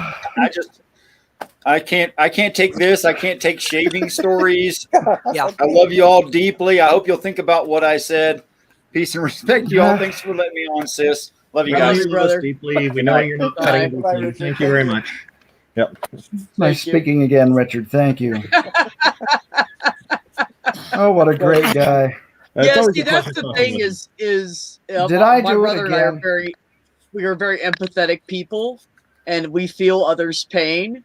Yeah. So it's just it's not Yeah, no, I was getting a little queasy with some of the descriptions there myself. Yeah, let's not go any further on that. Well, I was topic. just going to the different cultural aspects. That's what I was doing, and it's it's all about I understand your intention, but conning yourself into something or whatever because it's just, the source of genitalia. It's a cultural thing, for different reasons. And I thought I'd bring up the ancient Aztecs and Mayan stuff and how gross they were. I understand your intention. Just 'cause I'm me. It's just I've got a good imagination. I'm far too good at visualizing things, and this is why I do not read Stephen King. Oh, That's I can relate. When I was He's got some Miller, as an gory shit. author, I wrote Desensitized to Stephen it. King once, I became desensitized to it, and and he told most me, people can't. and Stephen Go ahead, King Randy. give me this advice: shut up. As tough as people think I may be because I can talk about all this kind of stuff, this medical junk and the blood and the gore of it, I can't watch horror movies. I can't watch Stephen King based films because they will keep me up for weeks on end. It just scares the fuck out of me. Well, Really? for me, the gory stuff, it's like if it's happening right in front of me, I can hold it together. I can do the first aid and all that stuff, and I can get through that. But if you're just describing it, You know it's what I going do? to just make me out way faster. Right. If I have one of those popcorn and movie nights where I'm watching cheesy horror flicks and stuff like that, and some of them are pretty darn scary, really get to you psychologically, they really do. When I'm done, I just refer back to Conway Twitty. It's only make believe, and then I'm good. When I was little, ever. when I was little, I would watch these movies that I should not have been watching. I was too young. But the older kids were watching, so I watched it, Mhm. and I would get scared and everything. And my sister would say, just keep repeating to yourself, it's only a movie, it's only a movie, it's only a movie, it's only a movie. So I would do that when I was little, and I would go to the bathroom a lot. I gotta pee, and I go to the bathroom, hang out in there a minute. Whew, freaked me out. Okay, I'll go back in now. I don't want to stay gone too long because then everybody's gonna know I'm scared. I don't want anybody to know I'm scared. We used to do that back in the hippie days too. We'd have to sit in the corner with somebody who was not taking drugs, and we'd have to say, "It's only the acid. It's only the acid. It's not real. It's only the acid." No, horror movies. I've Like done The that. Blob. Not porn. No, not porn. I did not watch porn as a child. I would like to Oh, make as if a you child. ever want to do trip out, hallucinogenics. Do not look at harmonious do some hallucinogenics and look up something like Kriegsgalder. It's like a Danish, Norwegian, Viking kind of drum beat rock and roll thing, and they got the cave paintings moving and shit like this, and it'll just freak you right the hell out. It's great. But Yeah, you gotta have I your would cousin like put to try. mushrooms in your spaghetti sauce. Sorry. Go I ahead, would like Purple. to try acid just once because I would like to see the Yellow Submarine the same way it was written. Ooh. We all live in a yellow submarine. The last time I did acid was in 1980, and I won't do it again. I tried Really? acid Why? in the 90s, and I'm Yeah. going to tell you, all it did was make me hyper. I got nothing else from it. Yeah, seriously, I don't think I'd ever want to do acid. Yep. I am kind of curious about some of the mushrooms. Well, it's I pretty much tried thing, that B. once, but they gave What you gotta they do- gave me bad mushrooms. They were fake. Yeah, when And they when tasted horrible. I tried it this spring or this winter's. What I did is I looked at a lot of artwork, and then after I was all hyper and partying all night long, and had a bunch of vodka along with the acid, I went to bed and I purposely designed my dreams so I can concentrate on this art that I already looked at, and all the golden flecks inside the crimson.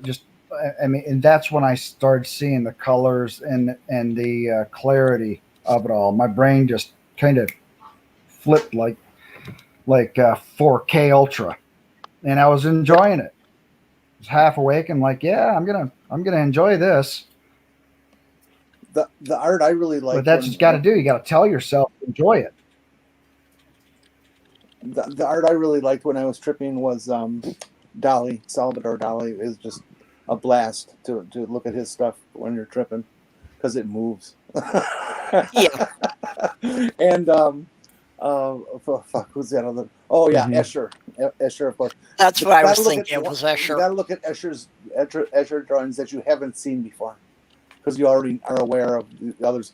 You look at the new ones and you get caught and it's oh, look at that over there. Oh, look at that over there. Hey, wait a minute. Those can't go together up.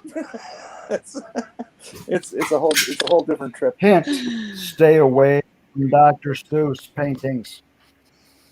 No, Theo, didn't give me bad luck. He gave me a bad taste in my mouth. It was horrible. It tasted like shit. Yeah, yucky. Chewy, rubbery shit. This is where the alcohol And comes I in. got It was no high so off it's of like it when all. he's growing on cow shit. So Yeah. As far as the Dr. Seuss stuff, most people only know the kids' books. They don't know the adult stuff Yeah, he's they done, don't know some the of dark which is arts. downright pornographic. Mm-hmm. Some of us Oh. just plain wicked. I think that was Yeah. an accident. She'll be back in a second. Really, Cadence? I love Cadence, I mushrooms. love mushrooms. I take the big portobello caps and I'll stuff them with different stuff like vegetables or maybe some spaghetti sauce with vegetables, something like that. Sometimes meat and rice, and I'll put cheese on top and I put it in my air fryer and cook it. And then I throw the cheese or whatever on top and Oh. put it back in for a few minutes just to heat it up. And then my vegetables are nice and like still fresh and just hot kind of thing. Yeah. I love doing that with mushroom caps. I'll put the cream cheese, and I got chives growing out in my front yard, and I'll get the chives, the cream cheese, and then I'll put them on the grill and shut it down and put a big old piece of cherry log on there that's soaking wet and smoke them sons of bitches for a couple hours until it soaks right in the Wow. cheese, and then I'll cook dinner after that, and it's I can't get anybody to come over to have a barbecue with me, but they damn sure want me to come over and help them with their chores.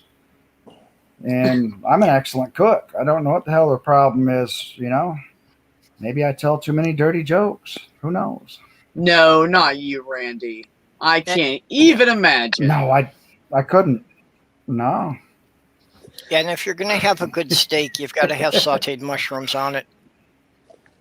mushrooms are. Oh yeah, the mozzarella. My poor nephew. Damn he grew up Now not I'm gonna liking go- mushrooms. He didn't. It was a texture sliminess kind of thing, not the taste. Yeah, I know a lot of people have that issue with Yeah. them. He's 40 years old now, and he likes the taste, but it's like I said, the feel and stuff he's been trying to get over, and he keeps trying. He's still not there yet, but That's how I am with kiwi. You will not find me touching kiwi. It's slimy and weird. I cannot. Yeah. If it's like can't- key lime pie or key whatever, it's got kiwi in it. That shit I love. I love the taste of it. I can't do the texture. No. I can't take kiwi or eggplant. yeah, eggplant, zucchini squash. I don't get zucchini squash. It's just this mushy little mess. It doesn't taste bad, and it doesn't like feel weird. It's just like, what's the point? It's tasteless. I don't like zucchini either. I'll eat I like pretty much all vegetables. I didn't like Brussels sprouts until I ate them fresh. Like we baked them and they were like fresh from a farm. Mm-hmm. Oh my God, they were so good. You can eat them raw in a very special way. You take your basic mandolin and cut them up real thin on a mandolin and throw them in a salad. Not as the predominant vegetable, but as an accent to the other leafy greens. That's pretty neat. Cool. Yeah, I like most vegetables. I mean, but I grew up on a farm and we grew our own. And when you're a kid and you grow your own vegetables, those vegetables taste really good. Let me just tell you, those are the best tomatoes I ever had in my life. And I think the only reason I liked them so much is because I grew them. So Well, you kids, liked we them so never much did 'cause they the were I'm not fresh. going to eat my vegetables thing. That didn't happen in our house. What's that? You loved them because they were so fresh. They're so vibrant in their taste when they're, Yeah. when they're pulled from the Fuck ground. yeah. And eat it. Yeah, It's- my dad was a master gardener, and it was amazing, you know, how much he could turn out with just half a suburban yard for the area. My mom was a mistress. Gardener. I got it. Yeah. Fucking Jenny. You fucking cracked me up so bad. Oh, that's awesome, Kitty. Good. I think it really Kitty. teaches kids something. You know, first of all, it teaches them how to plant their food in case they're older and they're starving. You know, so that's good. Hello, Kitty. But yeah, it also teaches them responsibility and everything. I think that's great. What, Randolph? What? I'm just saying hello to Kitty. Oh. Well, I think it's good to have it with kids just to teach them that it's actually a fair bit of work to produce food. Yeah, I think that's You a good know, the idea. stuff just doesn't appear. Somebody's got to put some effort into it. Yeah, I think Yeah, that's- actually, you can grow. You're right, Ox. You can grow cherry tomatoes in a hanging basket. Absolutely. Yeah, tomatoes especially are good for growing in small spaces. It's amazing how much stuff you can grow in a hanging basket or just a 5-gallon container. Yeah, there was a PBS series that was all about container gardening. Yeah, You know, which was basically with nothing bigger than like half a wine barrel on your porch, what you could grow. you take one of those 5-gallon, paint buckets that we all know about nowadays. Yep. And you can grow 4 or 5 different bean plants. And I've done it using pole plants, so they run up the string and stuff. Oh yeah. And out of one bucket, you can get like a season's worth of stuff to Yep. eat or freeze. Absolutely. And yes, Ox, I do that as well. If I have cherry tomatoes around me, I'll just sit there and just eat them. I'll eat a whole bag of them. Oh, I yeah. love them. Those are awesome. Fuck yeah. Roma And the is homegrown good ones too. especially. You don't need the salt like you do No. on other tomatoes when you eat Roma. Yeah. Yes. So I buy. You know why I buy Romas? Because first of all, if you get the ones that are nice and ripe, they're pretty juicy, but they're not overly juicy, so they're great on sandwiches. And Right? and they're Yeah. usually like $1 cheaper per pound. So I always get Romas. They're just the right size. Yeah, you cut They're 4 not. slices. They're They not fit like. on a bread perfect. Yeah, you cut them lengthways. They're perfect. I can't do. I Oh can't my do a Wow, God. tomato. Cadence. I can do a raw tomato if it's like on a hamburger. Uh-huh. But I could never pop a cherry tomato in my mouth, and I hate them on my salad. Get them out of there. Really? Oh, Yeah, they're slimy, Really? yucky crap. Oh, That's the meat first of thing it- I the eat. meat- If you Get them done you and take over out with, all the and then eat all the the salad. slime from a tomato, I think that tomato meat is great raw, but nobody ever takes time to do that. right. Cooked, I can eat. Oh, tomatoes you're any talking way. about the gel around the seeds. Yeah, they're too old. You're eating them too old. They're ready to be planted again. By the time you get them from the store, if you got the seeds are falling apart and slimy, then they're a couple days too old. Sounds right. That's the protein's breaking down. Yeah, you might as well just stick all the seeds in a bucket full of dirt and see what happens.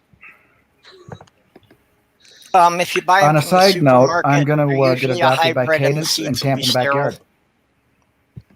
backyard. Wait, I heard you, Randy. I could not hear you. Purple. Say that again. The produce you buy from the supermarket are usually hybrids, so the seeds are usually sterile. That's true. You may get them to actually grow vines, but they will virtually never fruit. You know, the only thing I really like Aha! seriously. Unique tomatoes. There we go. Tie it all back. You actually made Purple laugh out loud. That was pretty good, Randy. Actually, I laugh a lot more. It's just I usually keep my microphone muted when I'm not talking because I cough too Oh. much. Oh, okay. I was gonna say I I'm don't sorry, usually hear B, you what laugh. were you saying? I don't remember now. Sorry. We were talking about Oh, the I know what I was gonna seeds say. being. I know what I was gonna say. I remember I said, I don't know who's heard me say it, but I said a few days ago that I missed like going off out and like shooting pool and bowling because those are some of the things I find fun to do. But one of the things I miss doing on the weekends is going to the farmers markets. Oh, I wish they were open Oh, around God, here. Mm-hmm. They closed all of them down around here. I agree.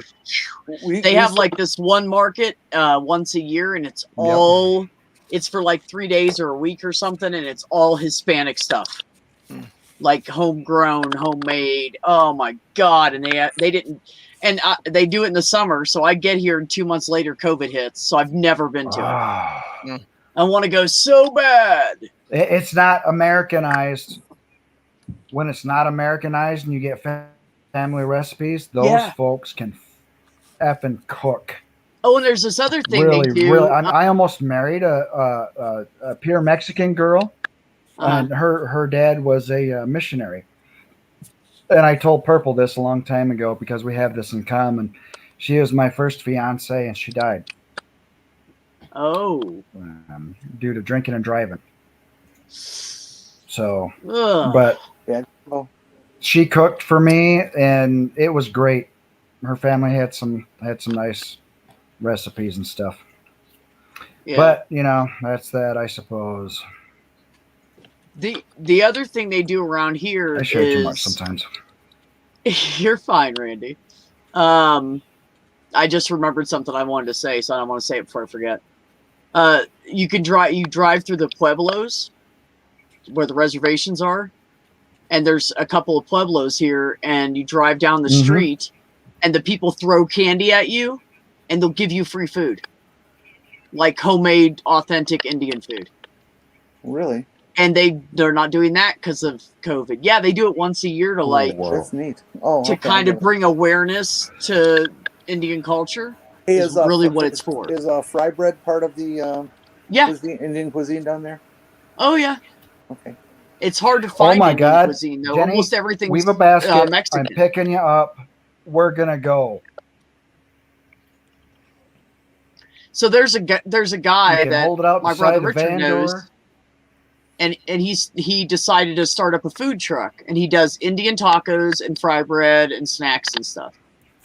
And he uses his grandmother's recipe. So he named it Saya, which in his native tongue is grandmother. And I can't remember what he is, so don't ask me.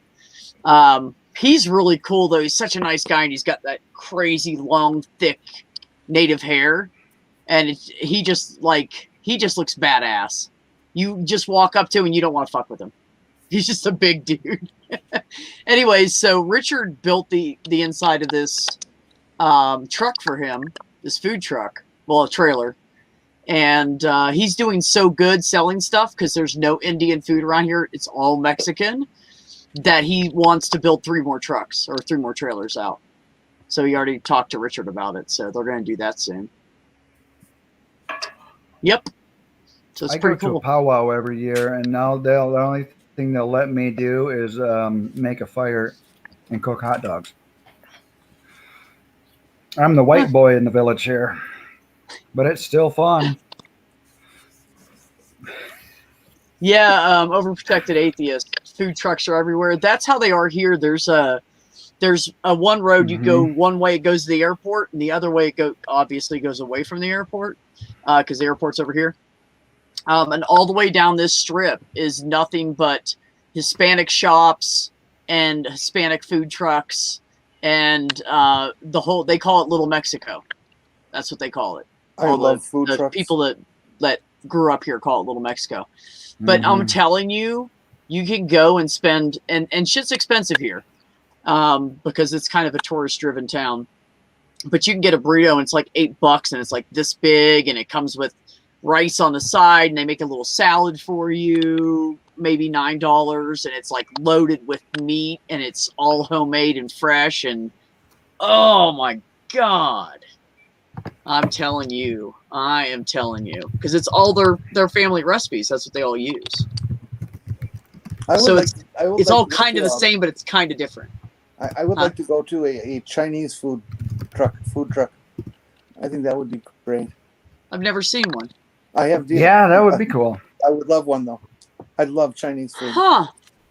We have I've never seen one place serving in the any next kind of town over Asian. from me that's got a whole bunch of little trailers, and a lot of them are like the antique trailers, like the teardrops and stuff like that, and all these little mini food places. And it's like a designated spot that everybody has to go, and they got picnic tables out there, and all that stuff. It's kind of like a little mini tourist attraction on its own. So they made it easier for these, what they call the food trucks, to have their own designated spot, and everybody goes to them for lunch when they're downtown Traverse City. It's pretty cool. Well, if sometimes I go down there and play harmonica or whatever, make a few bucks.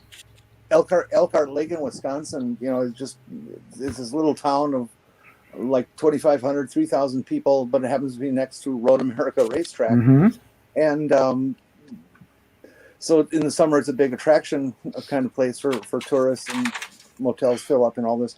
And they, every week, every Wednesday, they have food truck night down in kind of like one of the town square areas that has parking space and all that. And just every food truck in the area, about a 30-mile area, will come and just do whatever food they do. And the whole town comes together and they sit down and eat at picnic tables, and total strangers all eating together like family. It's really very neat. Hey, that's how the something. little town, like the little city festival was when I was growing up, Jenny. It was like there was like food booths, and there was just a bunch of picnic tables in one area, and everybody sat down, everybody talked to each other.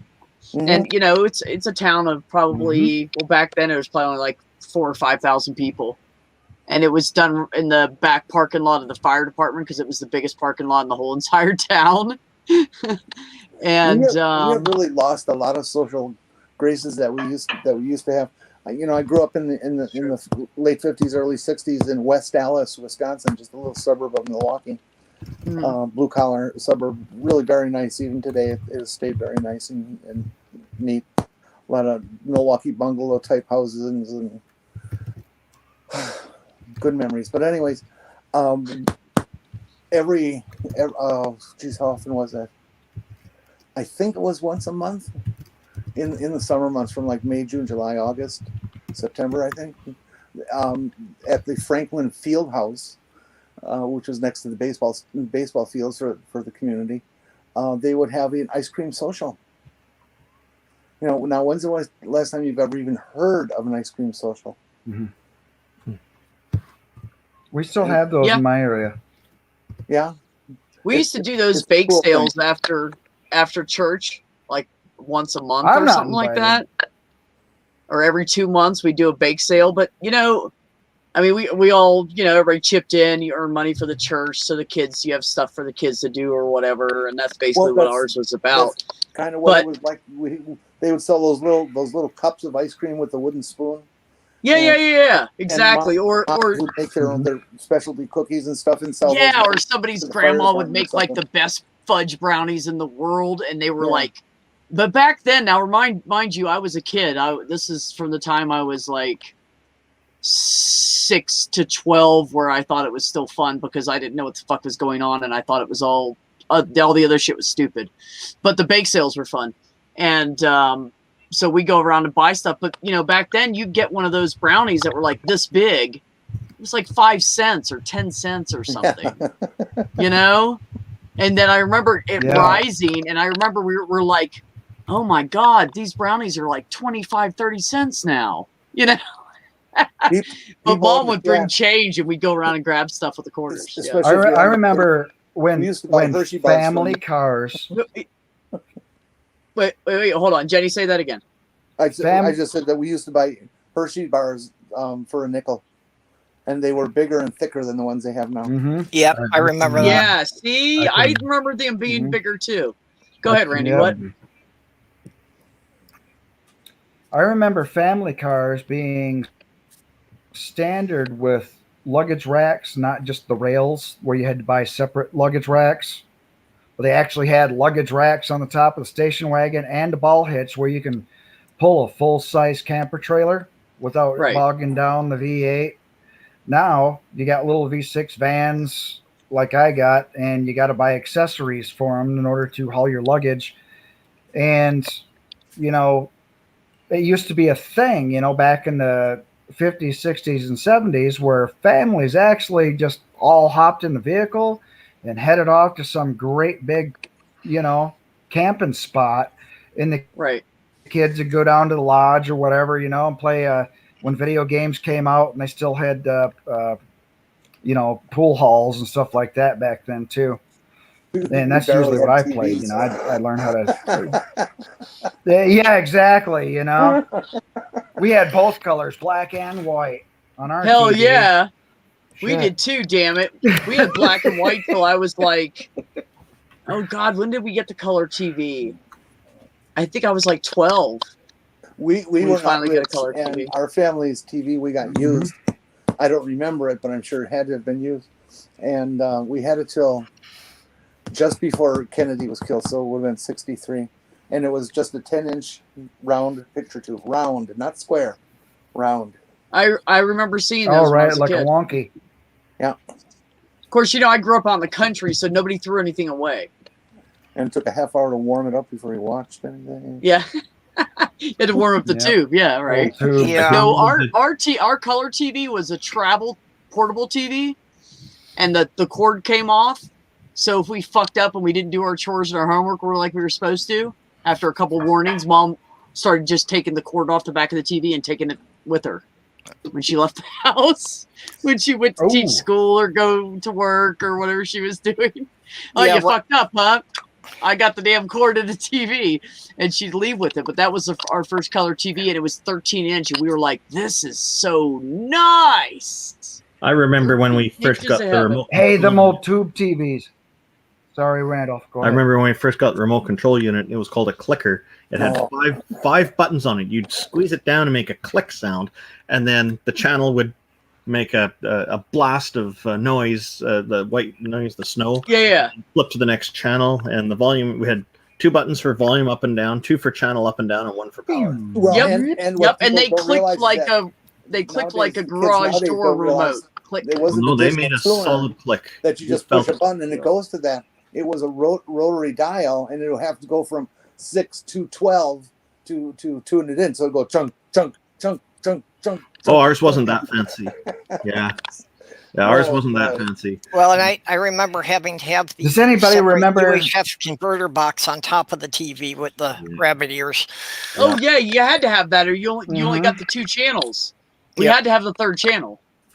Yeah, we had rabbit ears with the tinfoil going up, and the tinfoil was like thumbtacked to the ceiling. Yep. On either side like this in a big Y. Yeah. And sometimes we'd walk over and like touch it because it would start getting fuzzy right in the middle of a movie. Like, oh, get that. And so we'd get up and grab it and like this, trying to watch the movie. And then we'd be like, switch. Because there was so many kids sitting there. Your arms started getting tired. We'd just switch out. Like, Dad always got to watch his shows. Yep. He had somebody on the typical bunny family ears. TV. You weren't allowed to sit in certain chairs. Does anybody remember doing the static shock test? Not What on chairs, Set Jenny? around. What is it? Not intentionally.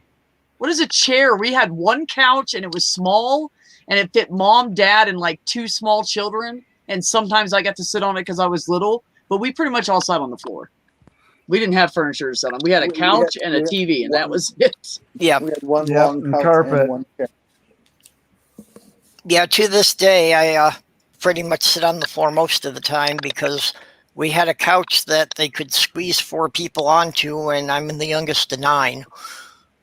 Right. Yeah. No, Randy, we didn't have carpet. It was hardwood. It was an old farmhouse. Oh, okay. Yep. Yeah. I was raised in a livery stable, but it was my grandmother's house. You know, they converted it into a house back in the early 1900s, and we actually tore it apart back in the late 70s, and we found newspapers and shit from the mid 1800s. We had a big old jar, like gold coins and shit we found under the kitchen sink. We dug all that shit out. You know, it was pretty cool old house, but. Anyways, you Yeah. sit around, Yeah. you know, everybody sit around in a circle and somebody touched something and the other person put their hand right on the screen or whatever and turn it on, and everybody'd get a shock all the way around in the Oh, circle. yeah. Yep. It was, Yeah, I it remember was- we used to play with the you know. static. We'd rub the TV screen and then grab the cat. Yeah, I remember doing that when I was really Yep. little. Yeah, and then you go to school and you had them plastic chairs, you know, and then you'd rub your head on them on the damn plastic chairs, and you get little bits of paper and let them loose. Stick That's right right. on. Every kid was experimenting with static electricity. It was pretty cool. Yeah, it was fun. When color TV was just coming out, you know, there was of course a big demand for people who just couldn't afford it. I mean, color TV was just ungodly expensive back then, and so there was always these urban myths and stuff going around. Like if you can get color out of your black and white TV if you go to one of the static channels, you know, the white snow, and if you start messing around with the contrast and the brightness and stuff, you can actually get it to start being color. But you got to get real close and watch. And so here we all are standing like this far from the TV. Of course, I By remember then the you could contrast. actually see I remember little the contrast triangles thing. of yellow, blue, and red. Oh, wait, everybody stop. I totally forgot Randolph has to go. I'm sorry, Randolph. I started talking. Yeah, it's not an exact time. I'm going to have to go in a few minutes here, but because I had to get some yard work done. I'm just finishing up configuration on something for a client, and then I'm going to head off. hey, how's Oh, your okay, studio cool. coming? Wow. The sun's still out where you're the at. last few weeks because I have a client who got ransomware, and I had to clean up their whole site, all their computers, and then I had to get my tax done by the deadline, which was April 30th. So now I'm just doing some catch up, and I'll be continuing with the studio hopefully this week. So I'm just working on the. I have the a question. East wall, yeah. Does ransomware have anything to do with spouseware? It is a type of malicious software that I'll swear. what it Being does. smart. What it does when it gets on somebody's computer is it encrypts all their files so that they can't access it. And then what they hold for ransom, Oh, so they're kidnapping your files, not your spouse. not your spouse. So because it's all computer based. But so what it does, it holds Okay. the decryption key for ransom. So if you pay them 40,000, 80,000, 120,000, or whatever it is that they want, usually they want it paid in Bitcoin or some kind of cryptocurrency like that.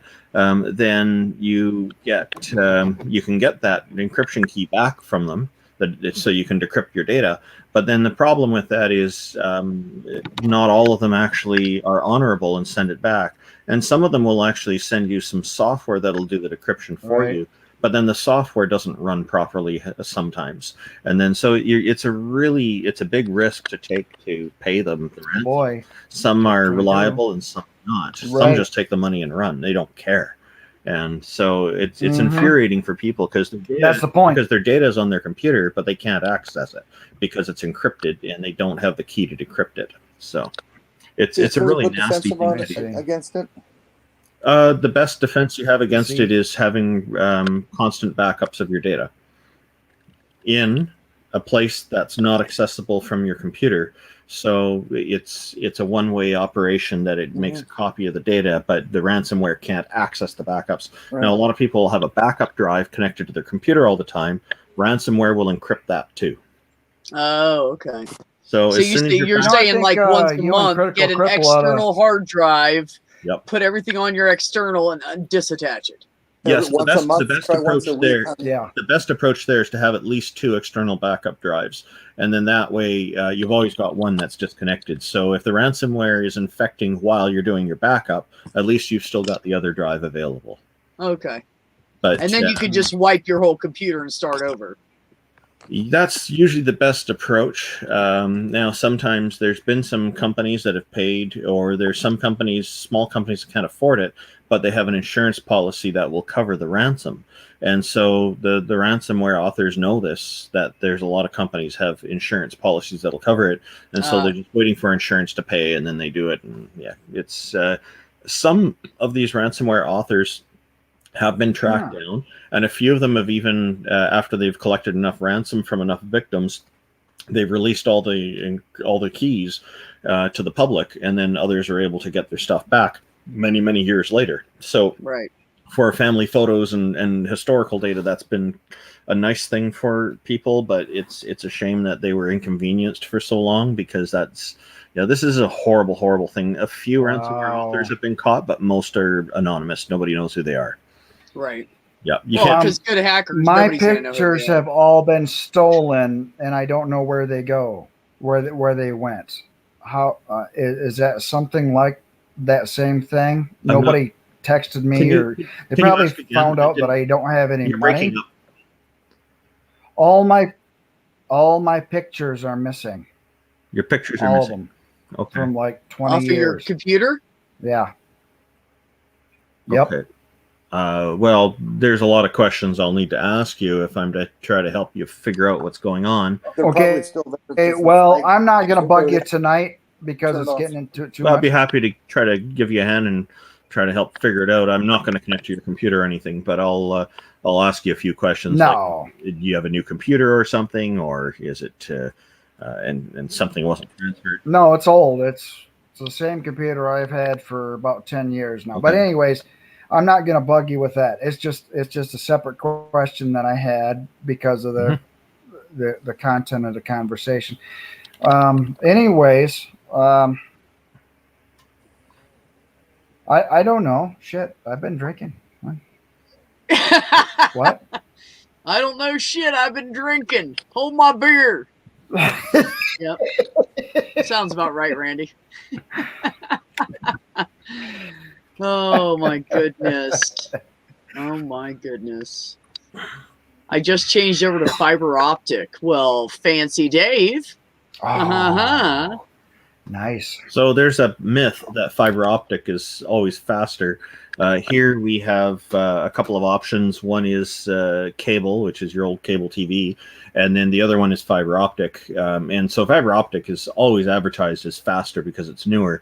But the reality is it really depends on what transceiver is on each end of the fiber optic line, just like with the cable. So it really depends. And I find that the service from the providers here that provide the cable is more reliable than the ones providing the fiber. So what I'm hearing, Randolph, is Dave. Ha!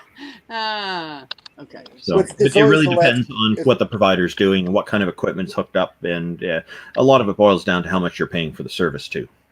It's always the last 100 yards that kind of like makes or breaks your speed. Yeah. Yeah.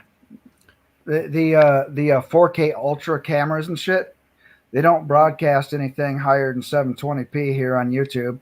A, and B, we don't see in 4K. What's the point?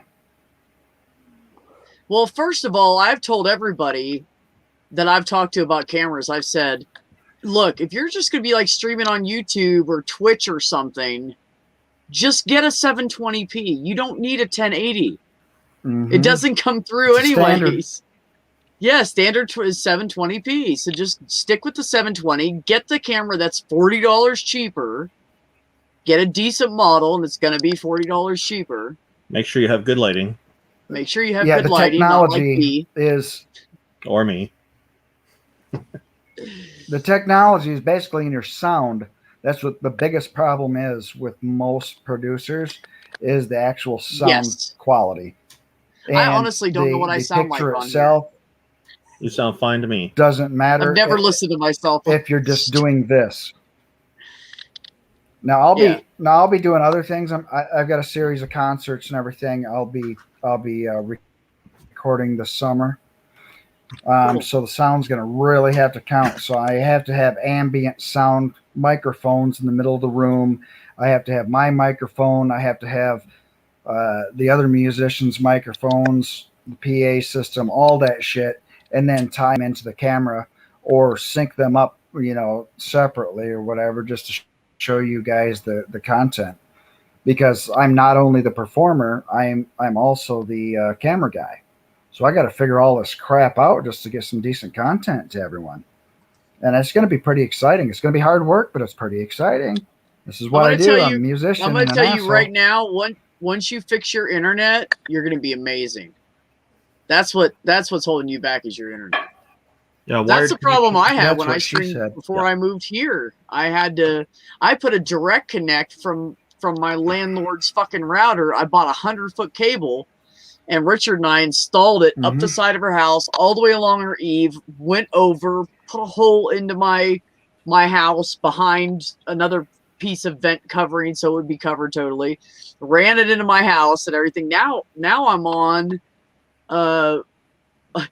so there's a mesh system Wi-Fi, and I have a connection going from that Wi-Fi to my router, and then I'm Wi-Fi'd off of that. So I'm double Wi-Fi'd. And so Oh wow. yeah, if I had a direct connect Well, the only to thing the that I router have that they have at so the far as- house, it would be amazing. I would think It you'd would be have amazing. latency issues. What? Huh? I would think you'd have latency issues, wouldn't you? Looks better than what it used to, doesn't it? Remember, I used to blink out and get kicked out of my own fucking streams.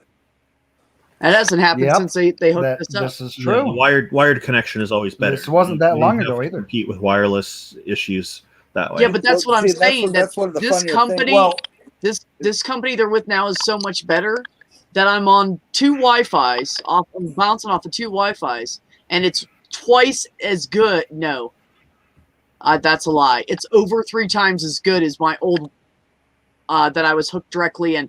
This is radio, and the other one was satellite. And Chances that's are, Satellite- though, if satellite you is went always for slower. Whatever router There's a lot you more have, latency. whatever router you have, a direct Ethernet connection to your computer, you're going to be faster than any Wi-Fi you can come up with. Because you're talking 1,000G versus what's the speed on N these Well, days? you know Yeah, what's as long as- weird? As long as the wired Because- speed, as long as the wired speed is faster than the wireless speed, because if you're on 100 megabit wired and your wireless is 155, the wireless will be faster. But the wired connection is definitely more reliable. But it definitely, yeah, it's more of the stable. routers these days, most of the routers these days are at 1,000 megabits or 1 gigabit. You know, that would be honestly, called and wireless. Randolph, I should probably ask you about this because you probably know the answer to this. So I have a 15-inch laptop. It's not one of the big ones. It's like Mhm. 14 or 15-inch screen, and it's an HP. And I have tried to direct connect from this router, and I can't get it to pick it up. And I so don't know why. So one of the ports Really? is dead, or you've got an issue with the wire. It was a brand new wire. I ran Okay. it down and I just plugged it in to see if So it would work. Now, and does the didn't work. wire have any sharp turns, or is it kind of? Oh no, it's very, very, very, very gentle S. Okay, that's good. Yeah, because a lot of the mistake people make is they'll make Oh, God, make it no. around a sharp corner, and then they'll No. issues It with data comes reliability. down. All the It electrons comes down fly and off at the sweeps at corner like a because they 45-ish. don't have good enough tires. It sweeps at like a 45-ish, and then comes down over here underneath my bed and sweeps at another 45-ish. Yeah, so you've got it. You've got. I it didn't and it's brand new wire. I just bought the wire, and I tried. I mean, I don't know. Well, it's probably a setting somewhere I don't know about. So That's why I has it ever worked? Has I it want to ever be worked? clear with my situation. Has the wire ever worked? No. Okay. It's almost I like it want just to be won't pick it clear up with through my situation USB. before everybody USB. gets to giving me too much advice. I am way out in the boonies. I have satellite HughesNet, the worst possible thing that you can have, Better and than the nothing. only thing that I can have. The closest wire is 8 miles from me, and I cannot get my cousin to run along the road with a wire. It doesn't matter how much whiskey I offer him; he just won't do it. Bastard. Randolph, Hi, this Sam. Is, this is for you. Hello. Hey, Sammy. Offered to people who are in. And I live out in the middle of nowhere, and we have fiber.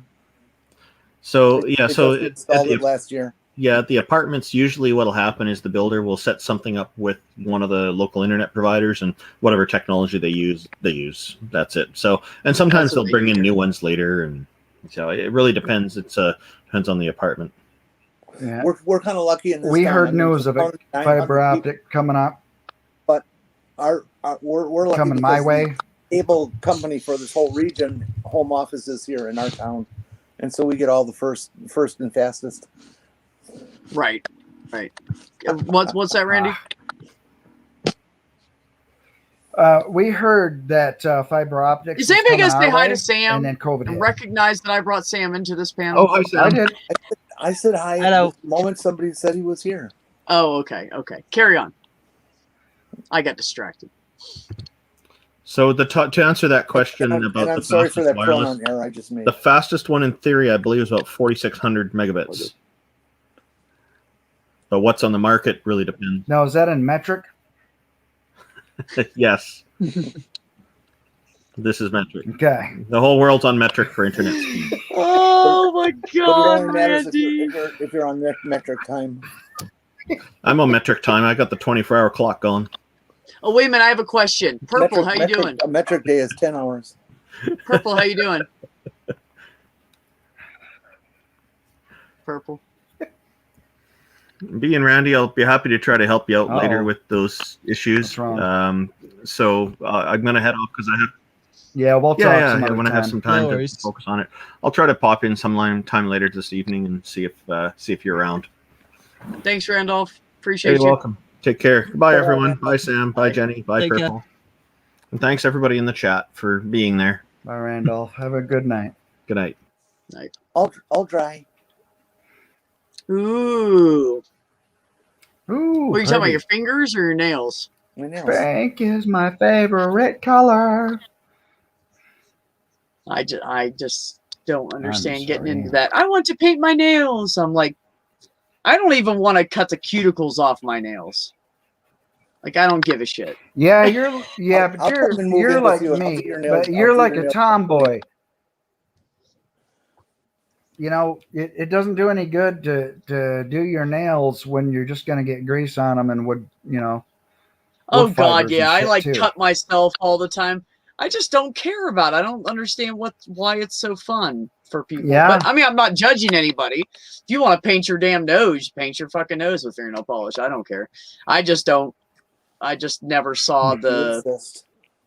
I would rather go out and cut a piece of I wood with know. a saw or try to put a nail through my foot or something. You know. My battle buddy's wife. Oh my God. Jenny, Jesus Christ. My battle buddy's wife, she's always bragging about her fingernails, and she's got to go to these places to get her nails done. And she's got these fancy little designs and caricatures on them and all kinds of shit. Aren't And it's those like, what cute? the hell are you doing?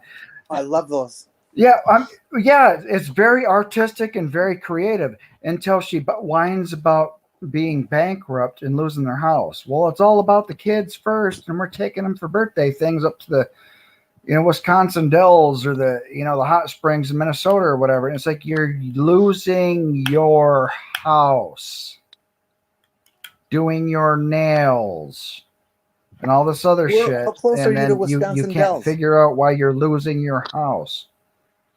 Oh no, I'm not. I'm in Michigan, but they're You in know, Wyoming. Randy, I'm gonna admit something. I'm an asshole kind of like you about that. I've known people, they're like, I just can't pay Okay. my bills and blah blah blah. And I'm like, you have a 12-pack of Budweiser. Yeah. What the you fuck? marshmallow motherfucker, you. When I was poor, I didn't have cigarettes or beer or any luxuries. I barely ate. I didn't spend Yep. my money on luxuries. I spent my money making sure I had some place with a roof over my head, which at some point did not happen. But anyway, Mhm. and that I ate something every day. That's what was important to me. And I really Yeah. wish I never would Yeah, have I used to started trade, smoking after I that do period of my feel life. that if people are fucking broke in life, that they should automatically pronounce a sentence on themselves to never have fun and never have another luxury. No, I'm not saying that. I'm Solvent saying it. when you're in that down scoop,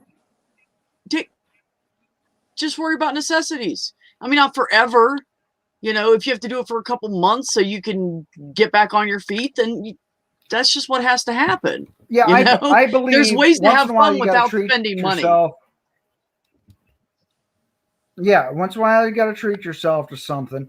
But shit, when I say I was living out in the woods and stuff, I traded furs for shotgun shells, fish hooks, stuff like that too. And I was like the main provider for freaking mittens and everything in my area because of the fur that I used to sell.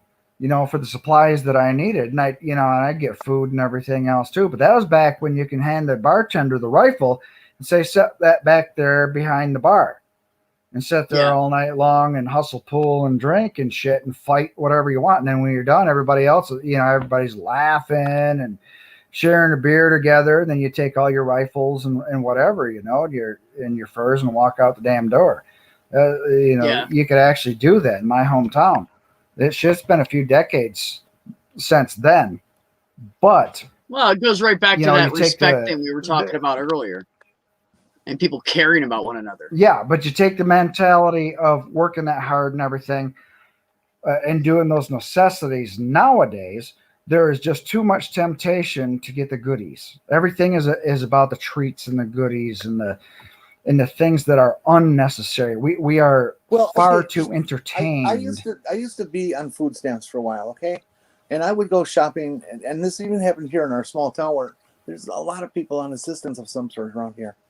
It's rural. People are broke. Never mind. Mm-hmm. It's true. And I didn't live on food stamps, but they were an adjunct to what income I did have. But it's obvious when you're, paying with food stamps, that you're getting some. And so people who are in line don't really know how much you're getting. I was getting $15 a month. Okay. And so I would deliberately take the food stamp money and buy something nice for myself, like a box of cookies. Okay. And there would be people in line who you could hear them being disgusted because you bought a box of cookies. That you spent $3 on something nice, Right. No, but see, that's different. There are YouTube tell videos me what I can and can't buy. I just think, I think that some people don't. Yeah, I agree. They don't consider the fact, when things go wrong with someone and they go ask somebody for money, usually the people that give money are people that don't have a lot of money.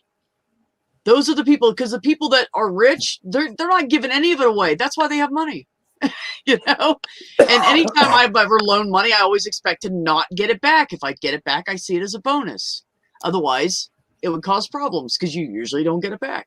But, if somebody's walking around asking for a handout, I mean, and you're right on, Jur. I don't know where everybody gets the beer, but in the instances I'm talking about, I literally saw the person buy beer. And then we went to their house, and then they bitched about not having money. If you don't have any money, ask me to buy the beer. I'm your friend. I'll buy the beer. Well, I understand. I understand how some people feel. I mean, if somebody's on food stamps like I am, and they're in the grocery line and they're buying fucking T-bones and filet mignon and all these other kind of meats, and I'm buying ground beef or ground turkey, right? Because I don't got that much money. That's kind of annoying. Would I ever say anything to that person? No. But they're certainly stupid in their budgeting to waste that much money on. Well, no, it's true. Steak. It's true. Oh, God. Yeah. I worry more about it with people that have kids, honestly, because I know those kids aren't eating good all month when they do stupid shit like that, or they just buy a bunch of junk food because they don't want to cook for their kids. Drives you up the wall. Like, come on. I know it's more expensive, but you have to buy more junk food to fill a kid up most of the time than you would with real food. The food stamp law is really very basic. If it is something you can take off the shelf and eat right there, it's not covered with food stamps. If it's something you have to take home and prepare, even if it's a processed food, then you can buy it. So you can't do the deli.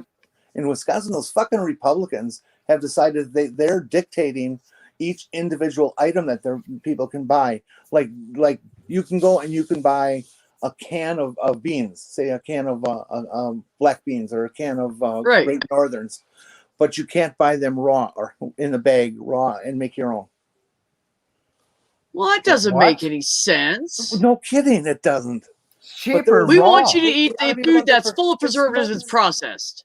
It was insane. Who are you telling people what they can and can't buy to that sort of detail? It's Oh my that's public God, see, I'm dude. on food stamps too, but I get $19 a month.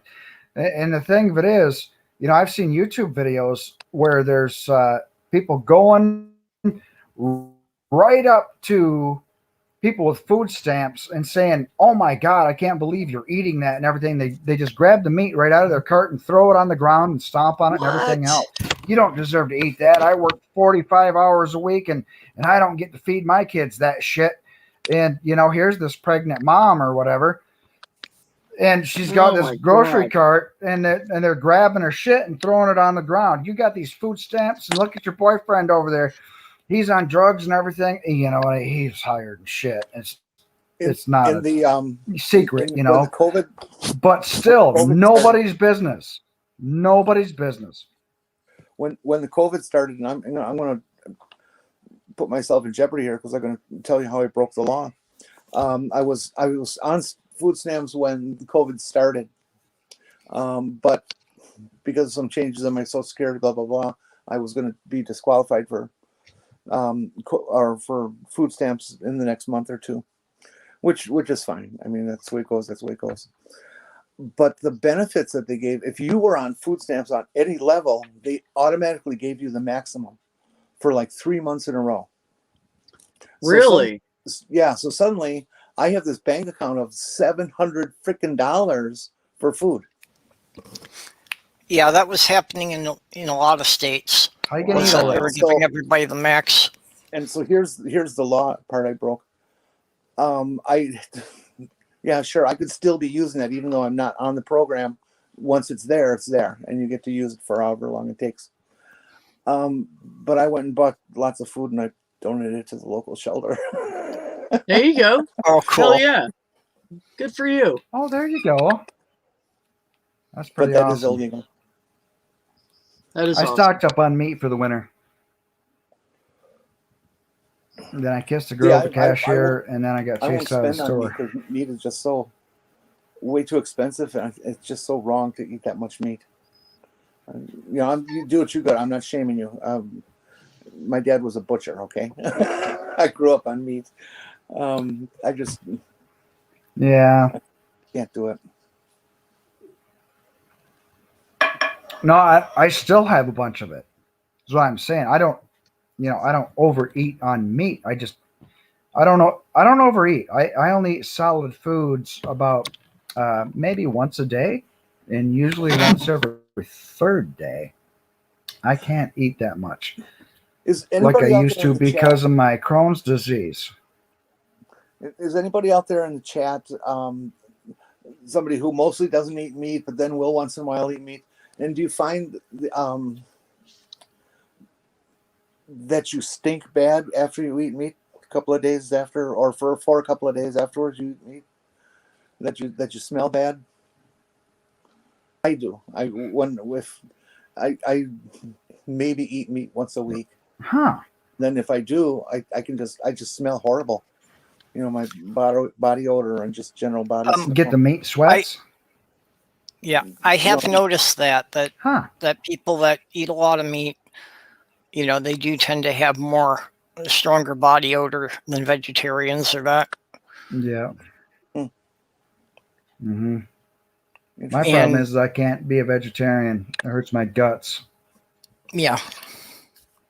Yeah, Crohn's is a horrible thing to have. I tried being a vegetarian for about a year and a half, but I wound up working closing at Subway. And at the end of the night, there was so much stuff I was throwing away. It's like the animal's dead anyway, whether I throw the meat away or eat it. So I might as well take it home.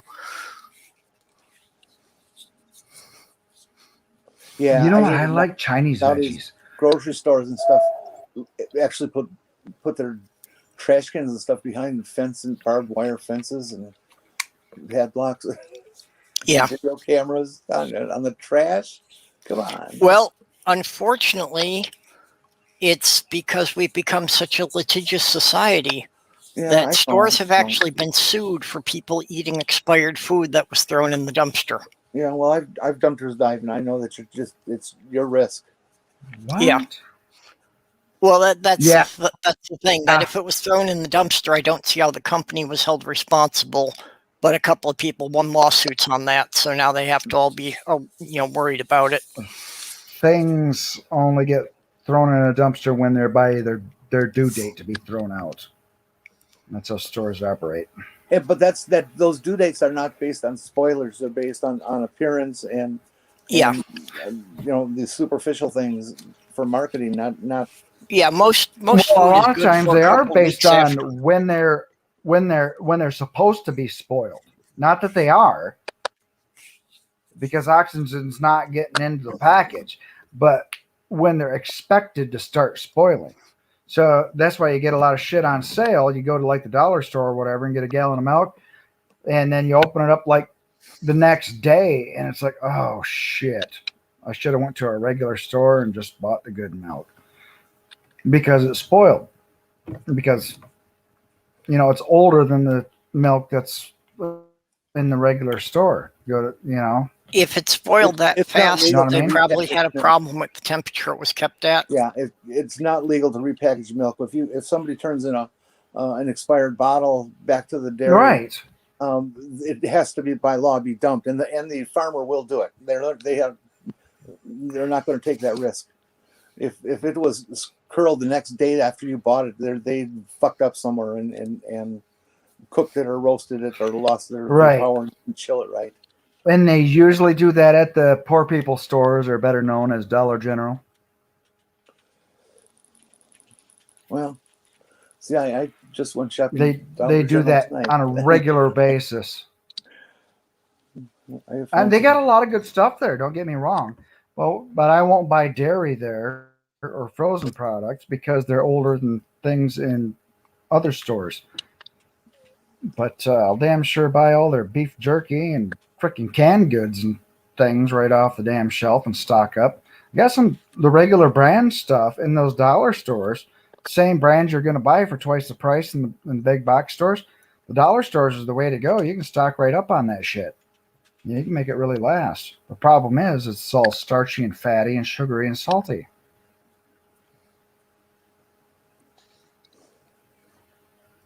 Anyway, Sam Chaos, how the hell you doing? Because I can buy a pound of angel hair pasta for $1. I am doing fairly good. I just met one of my boyfriend's oldest friends before hopping in here, which was quite fun. How'd that go? It went pretty well. She is remarkably similar to one of my exes, actually. And it's just like, oh, okay. Oh, boy. This is one of those weird circumstances where I know 2 or 3 people who are incredibly similar. So you're in the Twilight Zone and just enjoying it today. Yeah. I mean, I've had kind of a bit of a weird week, relatively speaking.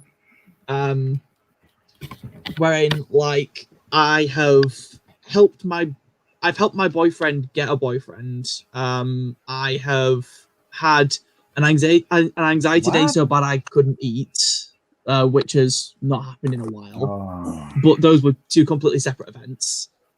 And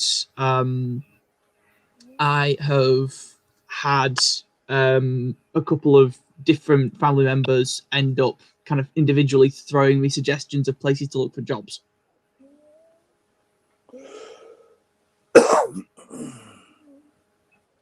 So lots of bits of things that have sounds happened. like a damn busy.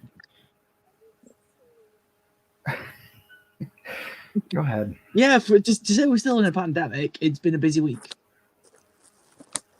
Yeah. What happened to me? Her computer was restarting on its own, but she left the stream running anyways, so she can catch up to us later.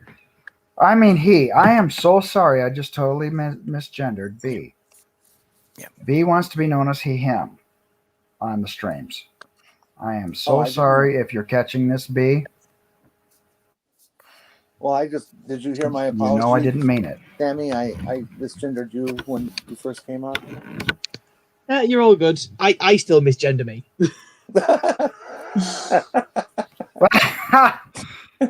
That reminds me, Sam, what is your preferred? my preferred is they, them, generally speaking. They, them. Okay. So non-binary. Yeah. Yeah, I'm still getting used to Okay. using the they, them myself. I really like they them. I will use it on anybody. If I can't remember Isn't it what their amazing? preferred is, it's like a good default because it's so neutral. Well, and I was asking if it was okay to Yeah. always use it as a default, but I was told that some people, if they have specified he or she will be offended by using they, them. Well, Hi, I dude. Welcome to your channel. I always Wait a thought minute. Anyway, What did I miss about me? if somebody's preferred is she and you call them he, I would think that that's like a level 10 offense. But if you use they because you just couldn't remember, and because it's neutral, that's like a level 5 offense. That's I don't know, Randy had just something apologized for misgendering you. That was what we were on here. Oh, okay. Hold on. Let me clear this up. Okay. Okay. I feel more like a dude. I think everybody knows that. I'm somewhere in that gray area, leaning more towards dude. I don't get offended by any of it. She, him, they, them. I don't care. I am generally not fussed about pronouns, but they, them is my preferred. And so I guess in that sense, it's sort of similar there. I think the thing is, like, my boyfriend, for example, a lot of people will specifically use they when referring to him, so as to avoid referring to him as he.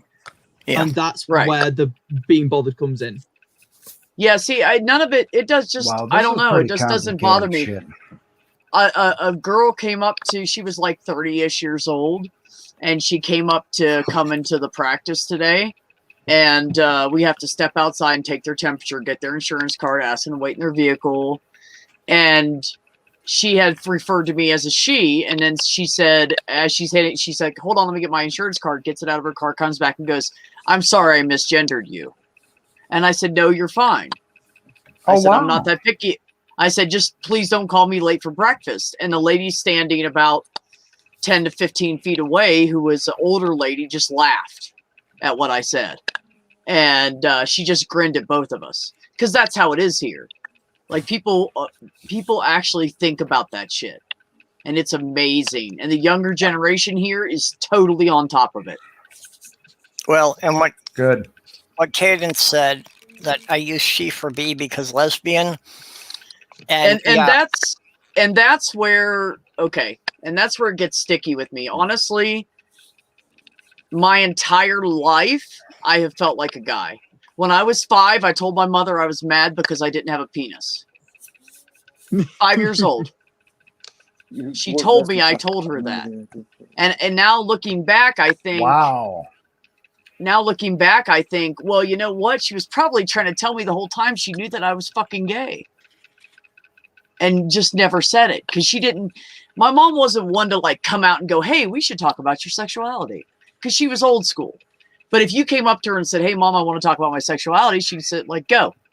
You know? You had to ask her. And I never had the balls to talk about any of it.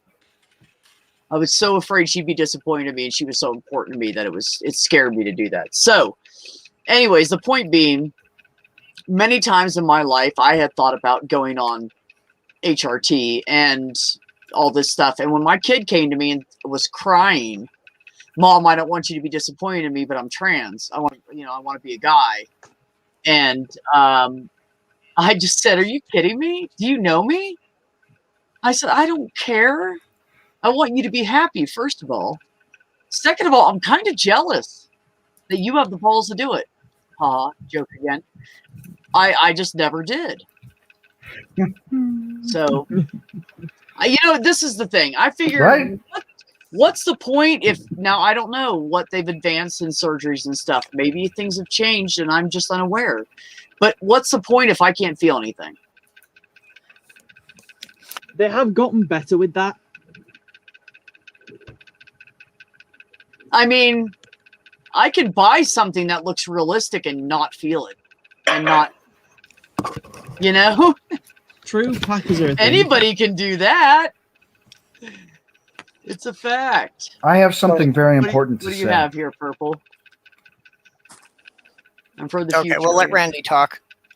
Well, it turns out you're gay, but I like girls. Exactly. Ah. Go ahead, Randy. Yeah, that was a good post. I love that one. Yeah. Yeah.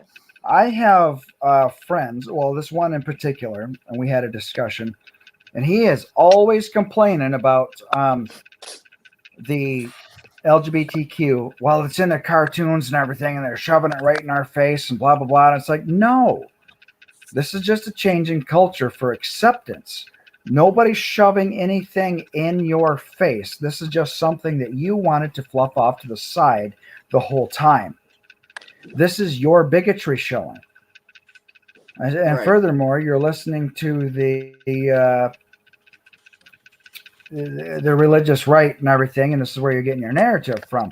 Nobody is coming after you. Nobody is doing anything to children. Nobody is doing what the preacher says, transgendering. There's no such thing. There's no such thing. I said the deal is most cartoons these days that are left wing and showing these things in relationships, whether it be after The Simpsons or what the hell ever, it is because society is changing to be more acceptant of actual human beings that exist in our society. And you still don't want to accept that. That's the problem. Not everybody else shoving something in your face, but you're the problem. Right. Because you refuse to accept other human beings for being themselves. Well, the problem is this. See, they And see people don't this get and this. they stick their nose in it, and then they say it's in their face. Why the fuck did you stick your nose in it? They think it. I think the Yeah. What I asked him, what are you doing watching cartoons in the first place? A. And B, what the hell are you doing? Judging it because of that. I think that as well. You're a straight dude, but with long hair and an 80s rocker wearing eyeliner. What the fuck is wrong with you? Does your pussy hurt? Oh, another thing is that, like, I have a friend who I lose thinks more that friends by while Sunday I'm- than all of you can count. Randy's. Go ahead, Sam. I have a friend, for example, who is at this point I might as well refer to him as my cis IRL friend. I think he's one of like two friends I have left in real life who's still not trans. And he feels sometimes, I think, that me being non-binary and polyamorous gets pushed in people's faces a bit, but he understands that that's just an emotional reaction, and I've had that conversation with him that, like, it is an emotional reaction, because if you had the representation in media that was trans people and polyamorous people proportional to how they are, then that would be a significant amount more representation, and that would feel very in your face. Yes. Because that's not what you're used to. And the shift to equality can feel like it is that the majority is being pushed back purely and simply because there's only so much of the pie to go around, effectively. Right. Yeah, that's the problem, is the attitude that there's a limited amount. So they wind up feeling that if anyone else gets rights, it somehow detracts from theirs. Right. And that's because of representation in the media having a limited thing to it. They then extrapolate that to elsewhere as well. So let me just say real quick and interject. Ox, that's why I changed my name to B. No, just B. That's why I did that. Because I am just me. And I don't really like any labels. And yeah. And I just be. Here I am. I have have previously mentioned to my dad that I have a friend called B and a friend called V, and he's basically just turned around and asked previously. So you're just collecting letters of the alphabet? He said what? Are you just collecting letters of the alphabet? Oh, B and V. well, I didn't want to say I'm number 1, so I was like, it's okay, I'll be number 2. Just like a Hi, TV set. Kendra. I know someone. I know someone I can introduce you to, so you can then know a person who goes by G. Actually, well, I'm sorry. G. Sweet. He goes by G. I have a friend named D. Gay? In fact, D. I do know someone called D, but I don't know that I would refer to them as a friend, more as like a family friend. And everyone you know is referred to as me. I got a cousin Daryl, and then another cousin Daryl, but his name is Jack. Oh, Daryl's the last name as well. Well, I'm still deciding on a name, but I had considered Z. Ah, Oh, that's my next question was too. Z? I like that. It's way Just the better than letter X, Z? because X sounds like you're a superhero. Well, Z. Yeah, Z with 2 E's, yeah. I have learned that it's hard Oh, okay. sometimes to have a 2-letter name. Don't do it. Well, we Because do you're have filling some. out forms and stuff, and they're like, oh, it's got to be at least 3 letters. And I'm like, Yeah. Fuck, now I got to use my actual given name. You know? Yeah. Well, we do have an X in the community already. Outcast X from Utah Outcast. Oh, right. Yeah, that's true. Right. True. B. No, my Couldn't you just name add has to A to your be name? what it is. What's that, Jenny? Couldn't you just add an A to your name for those cases where they say it has to be at least 3? I mean, I could. You know what I have done though, because I went by the name I used to go by, whatever, had a T. So I have done it with Bet. Mm-hmm. Oh, okay. Yeah.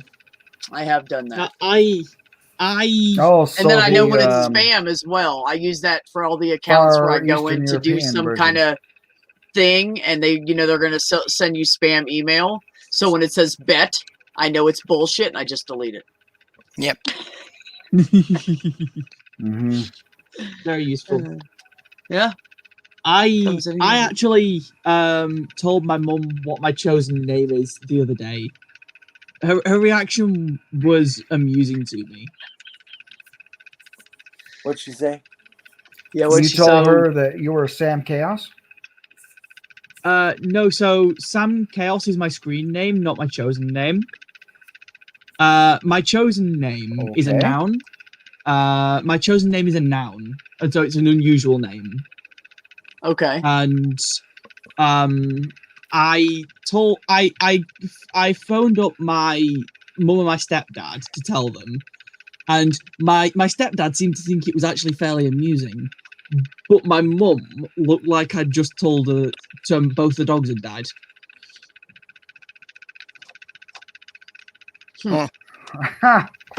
Just couldn't accept it. Huh. She was somehow attached to your old name, I take it. Yeah, and Wow, that's so how moms basi- are. And It's so a mom she, thing. she asked me the fielding question. Are you going to be offended if I mess up and still call you by your old name? My response to which was, no, I'm just going to correct you. It's fine. Yeah, and that's what I've been told by people, because I mess up with the he or they or she or because Yeah. like my kid's going into the he, and I had to start saying he all the time. And then my friend, who happens to be my landlord, is like, oh, I'm a they them now, and I'm like, oh, whew, that's a mind fuck. Two people Now, really close to you he- that you talk to all the time, and you're going he, no, they and he. Yeah. So it Now, kind of part of fucked the me up for a reason little I bit. kind of But the point was they forgave me because I was like, oh my god, I'm sorry. Yeah. I'm trying, and I just Now- apologized, and they were fine. part of the reason that I framed it that way, though, is that it means that I'm not just going to be just letting her just like ignoring it. If she screws it up, I'm going to be correcting it, so she can't just keep using my old name. Yeah. Kind of like, yeah, if you mess up once or twice, it's no big deal. But if you continue to do it, it's going to get annoying. Yeah, pretty much. Yeah. I mean, I did it for a good long time. They were really Now, patient with me, actually. Both my son and See, when I came out as an atheist. Is... Yeah. I'm sorry. Go ahead. No, go on. Sorry, I couldn't see you there.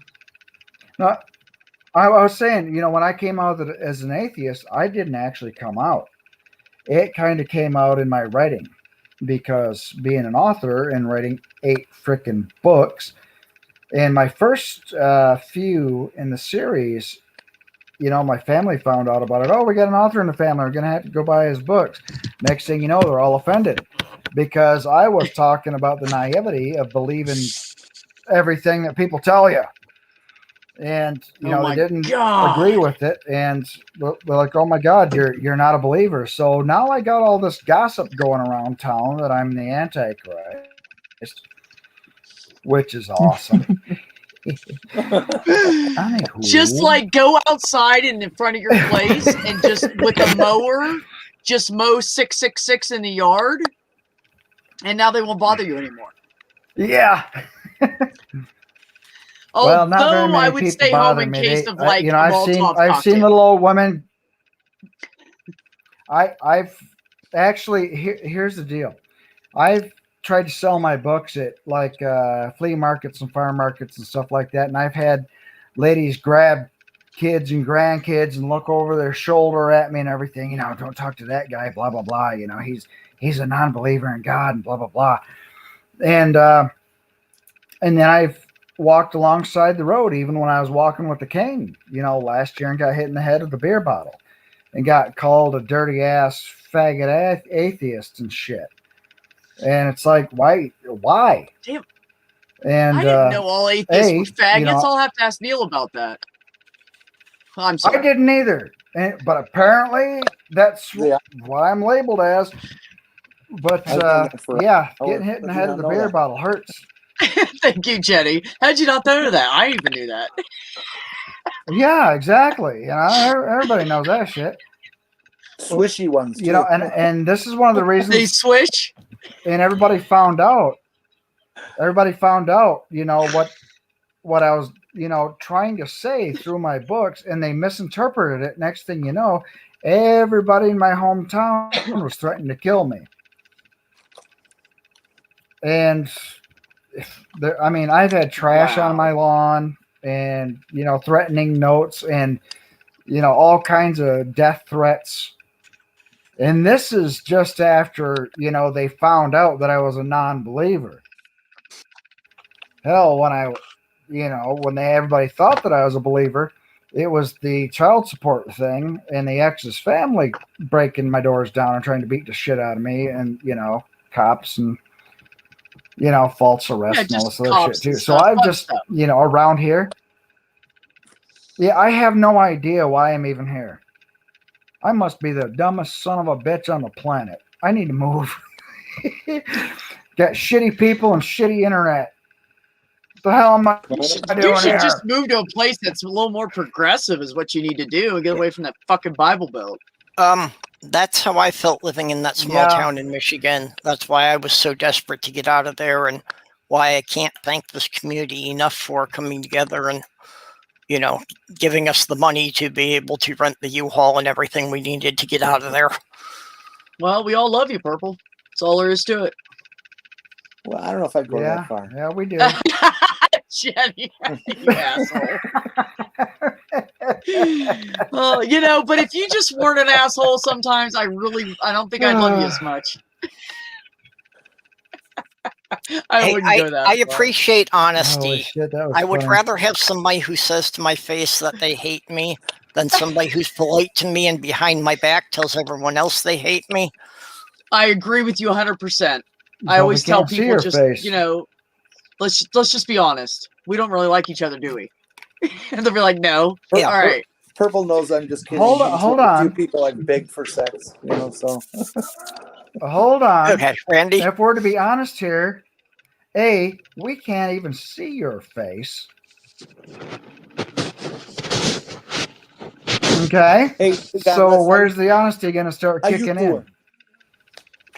in? Well, I have actually been Oh live my on God, camera a it's- few times. Joey Yeah, Tribbiani? Purple's been live like Yeah. I think There's a few of my 4 times. chats I have, I and got you once I or plan on twice. doing it more in the future, but I still haven't gotten my new computer together. Oh, okay. Hey, Yeah. Perp, The came up with computer an I idea. have now doesn't Yeah. like to work with my camera. Perp, I came up with an idea for as you go through this transition. When you do change the name, whatever it ends up to be, I think you should change the name of the show and all that from Purple Rhymes with Orange to Lavender Rhymes with Tangerine. No. Yeah, A little more classy. well, no, I had been thinking about this all along. So even when I set up Subtle. my channel 3 years ago, I was specifically looking for something that didn't have any gender connotations. Because I was hoping this would happen eventually. I just didn't know if it was going to. Fair enough. So colors didn't really matter. When Well, it the come purple to rhymes with the orange other is from Sloth portion Girl. of your life. What, Yeah. Ox? What? Must have smelt that fart, Ox, that I just let. Yeah, Ox said he saw one of the old videos with me, with my face, so. I remember one time I saw your face, Purple. I think I'm the only person on earth who hasn't seen your And just face. because you're better looking than me doesn't need to be stingy and shit with your Wait, name. Jenny? I'm sure you were in some of the chats with me when I did. No, I've never seen your face. I would remember. No, well, about a year ago, just after the move, I did one. So, yeah, my Yeah, new go back avatar about was a made year, by Jenny, Junie. you'll find him. Them. Yep, Junie made the cute new avatar for me Isn't it cute? because Isn't I said that I gorgeous, needed a though? female version. No, it's very well done. You know what that Like, very, reminds very, me of, very. Purple? Do you remember? Does anybody remember the late 70s cartoons like the Great River, the Limpopo River, and things like that? Great Queen Greasy Limpopo River. Yes, that's it. That's it. I don't know that and one. Softer cartoons like that. Rudyard Kipling. That was on specials in the evenings, and right along with Ricky Tikki Tavi, which he read himself. But they were softer type cartoons, and this is what this reminds me of: is the older softer type cartoons from the late 70s. They said Popo. Very nice. That's what Oh. I'm trying to Yeah, don't do that. Yeah, It'll I make- just make wish I everybody could scared, look that Jenny. cute. What Junie made is, far cuter than I could be now. That's maybe what I could have been if I had transitioned when I was 20. I think about that too, Purple. I'm like, do I want to bother? I think about that all the time. Like, because Well- I just keep getting older. I'm like, what's... I One don't of the know. things I've already discovered, as this becomes seeming like it Yeah. could be a more real thing for me in the future here, is that while I didn't really feel I had a lot of dysphoria, as it's coming unraveled, my background stress level has been dropping quite a bit. Really? So Oh, yeah, I think dysphoria- subconsciously a lot of that was wrapped up in there, even if I wasn't aware of it. Purple. See, I think about Dysphoria that can be too. you don't It is notice. very, very common for people Oh, to begin transition, and at some point they realize how much dysphoria they were experiencing that they didn't think they were before. Yeah, I just had like a everything- moment. to live up to the all your standard plans, of all your goals, masculinity. directions all change. As usual. How are To be you? fair, I'm taking a break. I will. I know. I've I missed just you. came to say Mr. hi. Big Hat, who do you I think came to you say are, hi. Mr. I've Big actually Hat? got a lot done in here. So, Everybody was asking about you, just so you know. oh, I love everyone in the Not on this chat. stream, but my Monday stream. Everybody was asking where you were. Oh, I My know ass. you guys. Yeah. It's good to see you. I've been working my tail off. I had to take care of a bunch of stuff with my son's school. Life, life gets in the way. But I kicked the shit out of life today. Yeah, so sure here does. I am. Should I popped up the who did you piss off today? Oh, the entire school district. I called out like 6 teachers. Did you really? You know what? There's Are this any of them sexy? weird thing where people don't who did I piss off? Let's see, the entire school district, every other parent, every other half-ass parent that doesn't watch their kid. How'd you do this? I asked how many COVID cases they had in the school. Are they social distancing? Are they, and they didn't give me any answers, and it became a war back and forth, and then legalese, and it came to find out that somebody did have COVID, and I was right for keeping my kid home this whole time.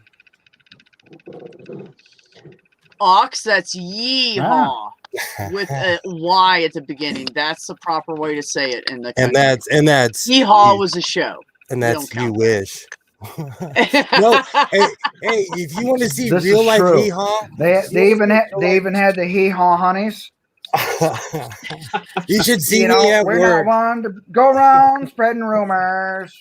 Better listen close the first time. No, my favorite had was pretty nice Daisy Dukes. How'd it go? I thought I found true love. You met another and you were gone. That was my favorite. I know some good songs. I've changed the words. Let's see. I can't stand you cooking and you ain't good looking. I'm gone.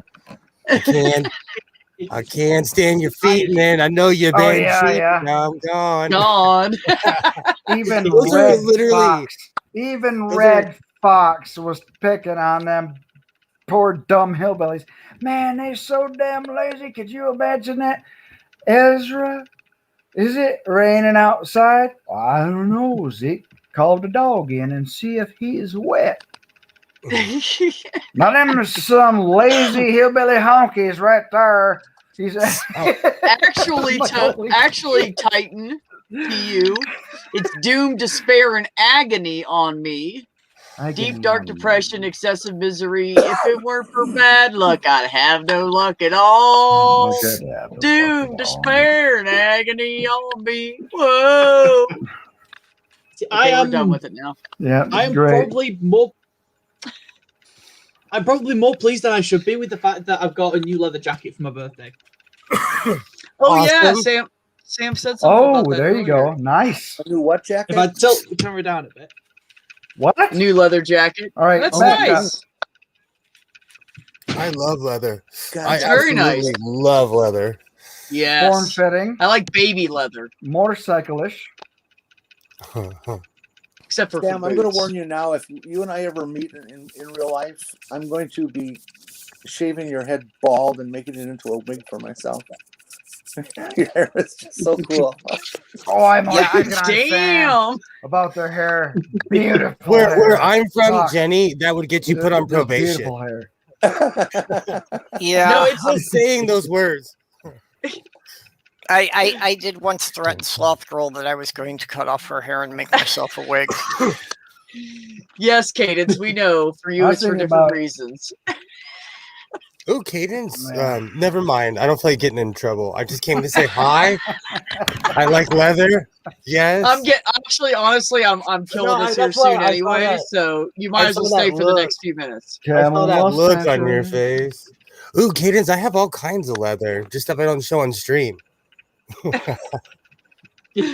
Oh, you guys. Oh yeah, I'm taking a break. I won't be around. I'm probably going to be doing a sewing circle tomorrow, but out of respect of everything that's going on, Jen and I aren't doing a what the fuck stream, and I probably won't be doing anything this weekend either.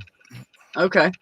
And honestly, I need a break. I've been saying for 2 weeks. I'm burnt out. Yeah, no, I know, dude. I know I'm burnt out. Let me say though, at my not my normal time, but 7 p.m. on Friday, I will be doing, instead of open mic, it will be an open mic, but it'll be it's for Amanda's moving marathon to get her some money to get the hell out of that house. Yeah. So on mine is going to be 9 p.m. Eastern to 11 p.m. Eastern. It's the third part of the 24-hour marathon. So everybody please come in and share it out and shit whenever you see it on Twitter, and see if we can, I mean, I can't help. So I told Math Pig the best I can do is run a stream and my chat tomorrow night. Yeah. While it's not officially part of that, I did talk to Amanda about it. So that's also going to be dedicated as like a preview to her fundraiser there. I have been chilling it out where I can, and that's about the best I've got. Did she say where she wants to move to? I haven't heard him mentioned. I'm not sure. She's just trying to get out of that house in that area, and she's got a son, so she can't just get like a one little studio apartment. You know, she has to. I think it's largely a matter of wherever they can afford to go. Right. Yeah. That's really what it is. I thought she was going to Dublin. Getting away from Amanda's parents, I think. She might be. I don't know, Randy. I don't know. I'm just trying to get her out of that house, man. She's, you know, she 2 times she found her mother on the floor with a stroke while her dad was out golfing, and her dad still treats her like crap.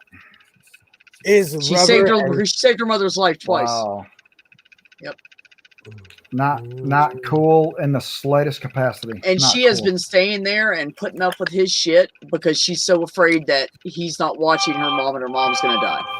That's why she has stayed there and been miserable for quite a few. I think it's been almost like a year now or something, or 8 months. That's an abusive situation. Oh my God, he's horrible. He took her when her device wasn't working. Her dad took her pain pills and dumped her down the toilet. What? Yep. She could barely get out of bed for a couple of days till they could do something about it. She had to try to prove it, and she was out of pain pills for 2.5 weeks or something like that. Because they're not going to fill them for you. It's an opiate. Yeah, they're going to think somebody's overusing them. Right. Yep. They're not going to fill them. I can tell you, I've worked in pharmacies, and now I'm working in a doctor's office. They ain't filling that shit. It's usually somebody else dumping them and saying, "Oh, you don't need that shit. You're just hooked on drugs and blah blah blah." I know because my aunt is a caretaker, and she did that to my mom and a friend of mine. Same thing. Oh, you don't need that shit. We're going to regulate. You know, the nurses don't know any better. The doctors don't know any better. We know better. Yeah. Quit adjusting people's pills because of your own personal attitude. Yeah. They're not caretakers. They're people who want to make money off of somebody who's suffering. That's what they are. They're shysters, just like preachers. For 10 milligram hydrocodones, which would be in the old day language. That would be like a Tylenol number 4. Right. The 3s. This is double that. So, anyways, I'm allowed to take 6 a day, and I get a 3-month prescription all at once. And it's this. Yeah, but see, they don't do that if they don't do that if they think you start abusing it. They'll cut it down from month to month. Well, I end up getting it refilled about every 2 months instead of every 3 because I don't use it to the extent that I'm allowed. And there's never a question. Yeah. Never ever a question. They just know that I have like a 1.5, 2 years worth of history of getting a prescription that big and then not using it all in the specified time. Right. So they don't worry about you. Exactly. Yeah. I had. Yeah. When same here. When I had the accident, I cut off 3 fingers in the power saw there. A week and a half after the accident, I was asking the doctor if I could get a refill on the hydrocodone, and he was giving me a shit time about it. And it's like, I lost 3 fingers. In the emergency room, they gave me 10 pills. That means I've been using less than 1 pill a day, and you're not going to refill this shit? Right. Well, that's like when they did surgery on me for my kidney. I mean, they cut me in almost literally in half. If they had gone 3 more or an inch and a half in either direction more, they would have hit my spine and my belly button. They cut me in half. And I call them and I go, hey, you know, I'm in a lot of pain and can you guys please refill this? Oh, we don't want you to get hooked on it. Yeah. Get hooked on it? You gave me fucking pain pills for like a week and a half. It was like a week and a half, week and like 5 days or something. And then they were like, nope, take Tylenol and ibuprofen. Are you fucking kidding me right now? I am going to have to dash, guys. Yeah, we're cutting it off anyway, Sam. Thank you. Sam. Bye, Sam. Must be late. It was great seeing you guys. I will see you later. I will. I get See you later. Godless sewing. So I do want to say thank you. Yeah. What? Thank you, everybody, for coming on here. I appreciate you guys and everybody that has come and gone off the panel. And thanks everybody in the chat because you guys are great and show up all the time and support me, and I do appreciate it. And I love you, all of you guys. And everybody, take care of yourself.